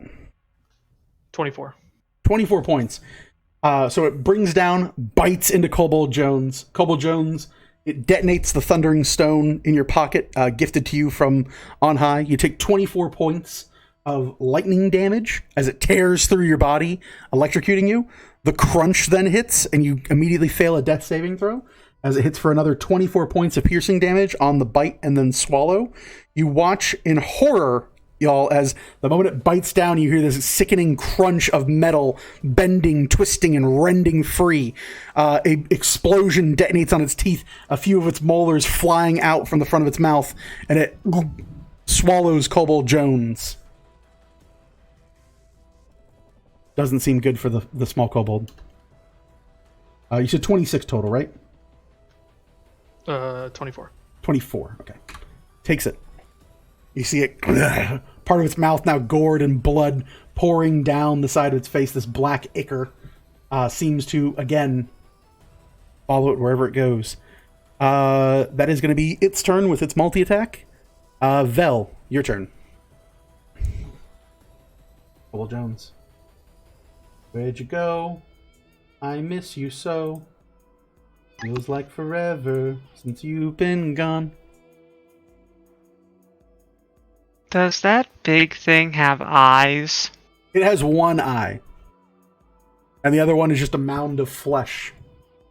It's kind of like a Cyclops type thing. It's kind of cool looking. I like its official art a lot. God, it's any creature, though. Yo, what's good? What's good?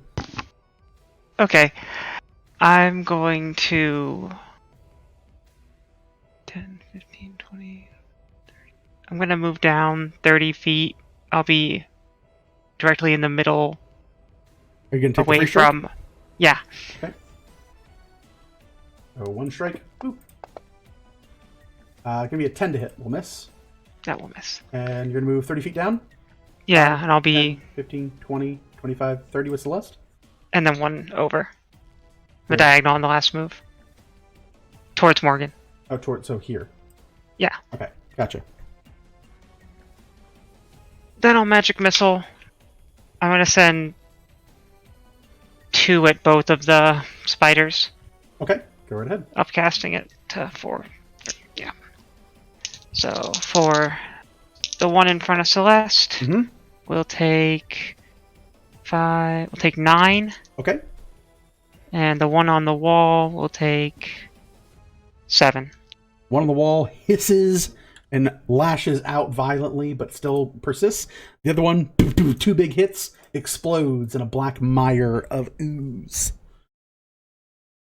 Anything else for your turn? Nope, that's it. All right. Kobold Jones. This may be the single most important death saving throw of your career. I ask that you make it now. All right, here we go. If there's anything you want to do before rolling, please let me know. I don't have anything, but I got a 19 on the die. 19 on the die is a good save. One step closer, you slowly move down the gullet of this creature. Next move is not going to be good for you. Just want you to know that. The second turn that you're swallowed is really, really bad. So, fair warning. I was hoping for that crit. Yeah, we all hope for it. Get Orville, that direct moment. we again reach the single most important death save of your character's lifespan. Is there anything you want to do before rolling? No. Good luck. Do you not have a true inspo right now? Oh, I do, but I can just roll in at 20. You could just roll in at 20. I did. Good luck. Oh, you I did? did. Just for the record, yeah. Picture of it. I want a picture of it, you piece of shit. You got it, dude. Grab my phone. You bastards. Each and every one of you players. I was gonna burn my true inspo to go before him too.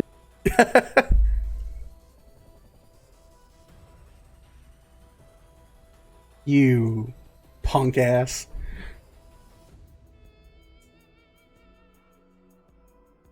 Where are you posting it? There's your photo. Where's it at? Live episode. Mm-hmm. Mm-hmm. He needs to hold on to that true inspo in case he comes across a Trans Am for sale. You buy a Trans Am. You punk. All right. You stand up with 1 hit point. You gas. You spit out a tooth and some blood. You got many more of them teeth. But you persist. You have 1 hit point and you have your full turn. What would you like to do? I want to grasp my staff. Mm-hmm. I want to use my true sight to see right through this motherfucker back to my sphere of annihilation. You do see it. And I want to grasp the fullest control with a point of true inspiration and bring this sphere low into the remaining mound of this thing's head. That is absolutely fair. And as we often say, fate finds a way. So you manage to pull deeper. You tap into intelligence you did not know you had, and mastery over this issue, this otherworldly device. You pull it 5 feet, 10 feet, and as if fate itself nudged it a single motion forward, you move it 15 feet, colliding with this creature. It attempts its dex save. Makes a 14 on the die. -1 is 13. Still makes it, but we'll take half. So 4d10.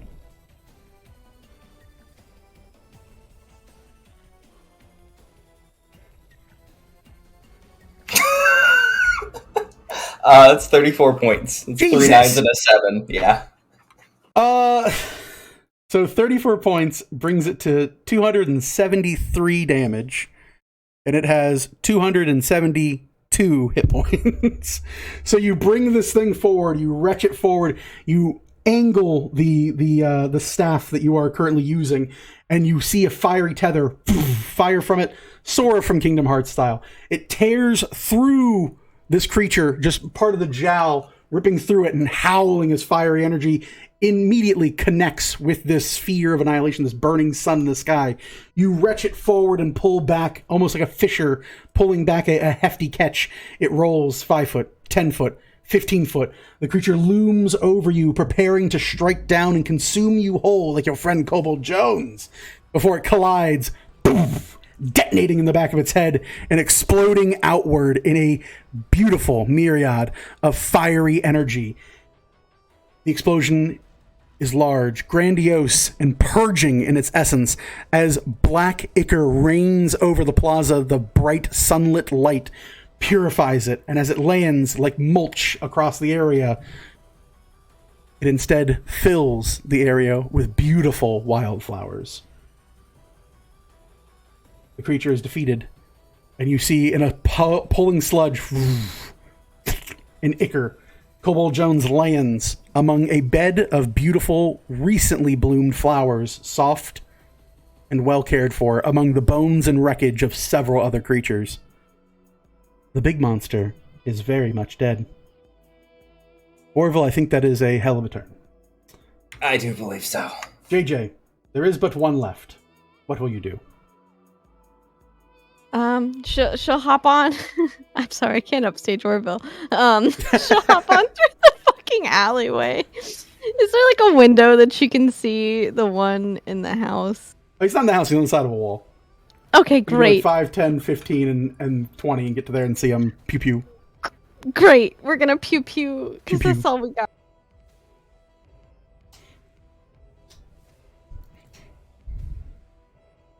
One was 18, Hit. and the other one's 18 plus 7. Both hit. Roll damage.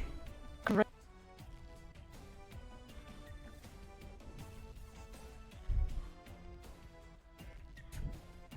9 total, please. 9 total. You fire off poof, 1 hit. You hear a cracking of its chitin. 2nd hit. Poof, and as the Eldritch Blast decimates it, you see a stain against the road itself, and now paints the side of this building as it very quickly dies. That is the end of combat at this point. You see this square has been cleared of all outward invaders for this moment, and the area and district of the Lady Galante has been, so far, saved. I'm assuming Morgan or Celeste, does anyone want to prevent Kobold Jones from bleeding out right this minute?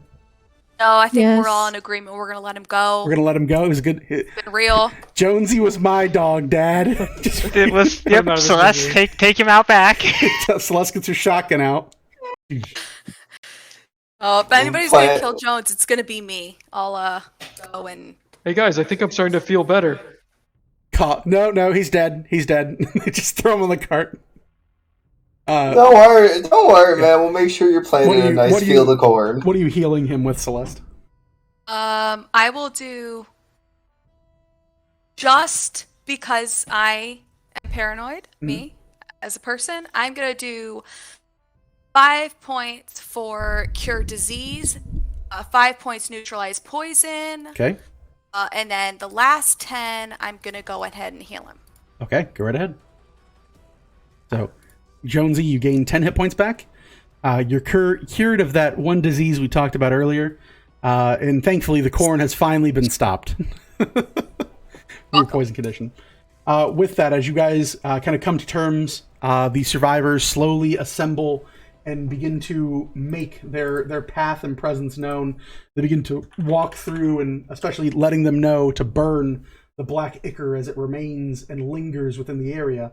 They all set about making sure that everything is as well taken care of as possible.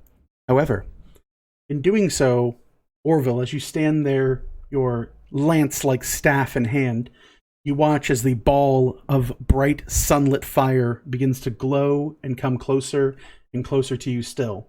There is a warmth, nurturing, caring presence about it. And you hear, deep within your mind, this voice that has reached out to you beyond time, space, or reality itself, again coax within the inside of your mind. And you hear, "Personally, I do not know if you are ready, champion. I do not know if you are an instrument of my will. It is beyond my sight in this moment. So I ask of you, will you free what needs to be freed? Or will you take power as it stands before you now? I leave the choice to you and the new generation."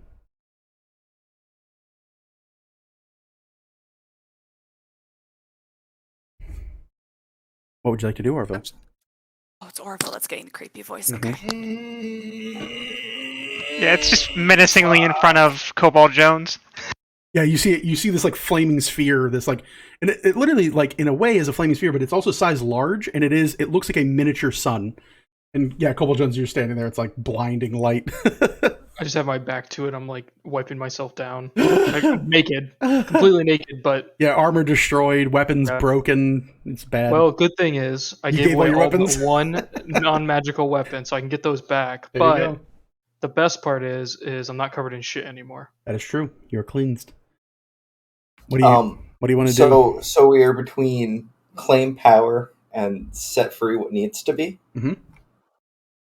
It mentions it does not think you are ready at this time, but it does offer you the opportunity to set what needs to be free, or to claim power as it is currently offered to you. I will opt for setting whatever needs to be free. All right. With that, you see it immediately flash into a bright white light, and you hear deep within your mind's eye, "I knew that heroes would rise again in our names. Muster all the strength you have within you, for you will need it to wrench free that which is trapped. The journey you take is not an easy one, and I bade you take all the ally you can trust in this instance. But know that what is gained should you succeed be split amongst them." You see the sphere flash and twist, and you see the light on it begin to shudder and shake, and it splits open, almost like an eye might be opening for the first time. And you see now a vortex of energy within this large, almost destructive like sun. As you peer inside, you see a dark and shadowy land, and a face twisting and writhing in the very center of this thing. It bades you entry as a portal opens up to finish this event. In doing so, each of you is restored 50 hit points as you're basked in the light of radiant sun. But the portal beckons you, and your choice to enter or walk away. We'll find out next week. What's up on Second Wake? Yeah, dab on them. It's been too late already. What's up? Bang, bang, bang, bang, bang, bang, bang. All right, guys. It's been a good run. We will see everyone next time, of course. Let's go ahead and we'll raid. We got to raid. We got to always be raiding. Always be raiding. I don't know what this is. Cute mushroom people. I think I know a number of people that would love to see people that are cute mushrooms get drawn. So that's what we're going to do. We're going to raid Lulu Designs. They seem like a cool person, and they say they're making cute mushroom peeps. So we're going to do that. With that, folks, as always, I appreciate you sticking with us. Those of you who stayed with us throughout the entirety of our broadcast, you beautiful level 20 characters. If you're live with us on YouTube, hey, thank you. Thank you for watching. YouTube doesn't get a lot of traction, so I appreciate you. As always, y'all, I've been Kareem Zamir. They've been the Seekers of Galanti. This has been Second Wake, and we'll see what comes of it next week. Peace out.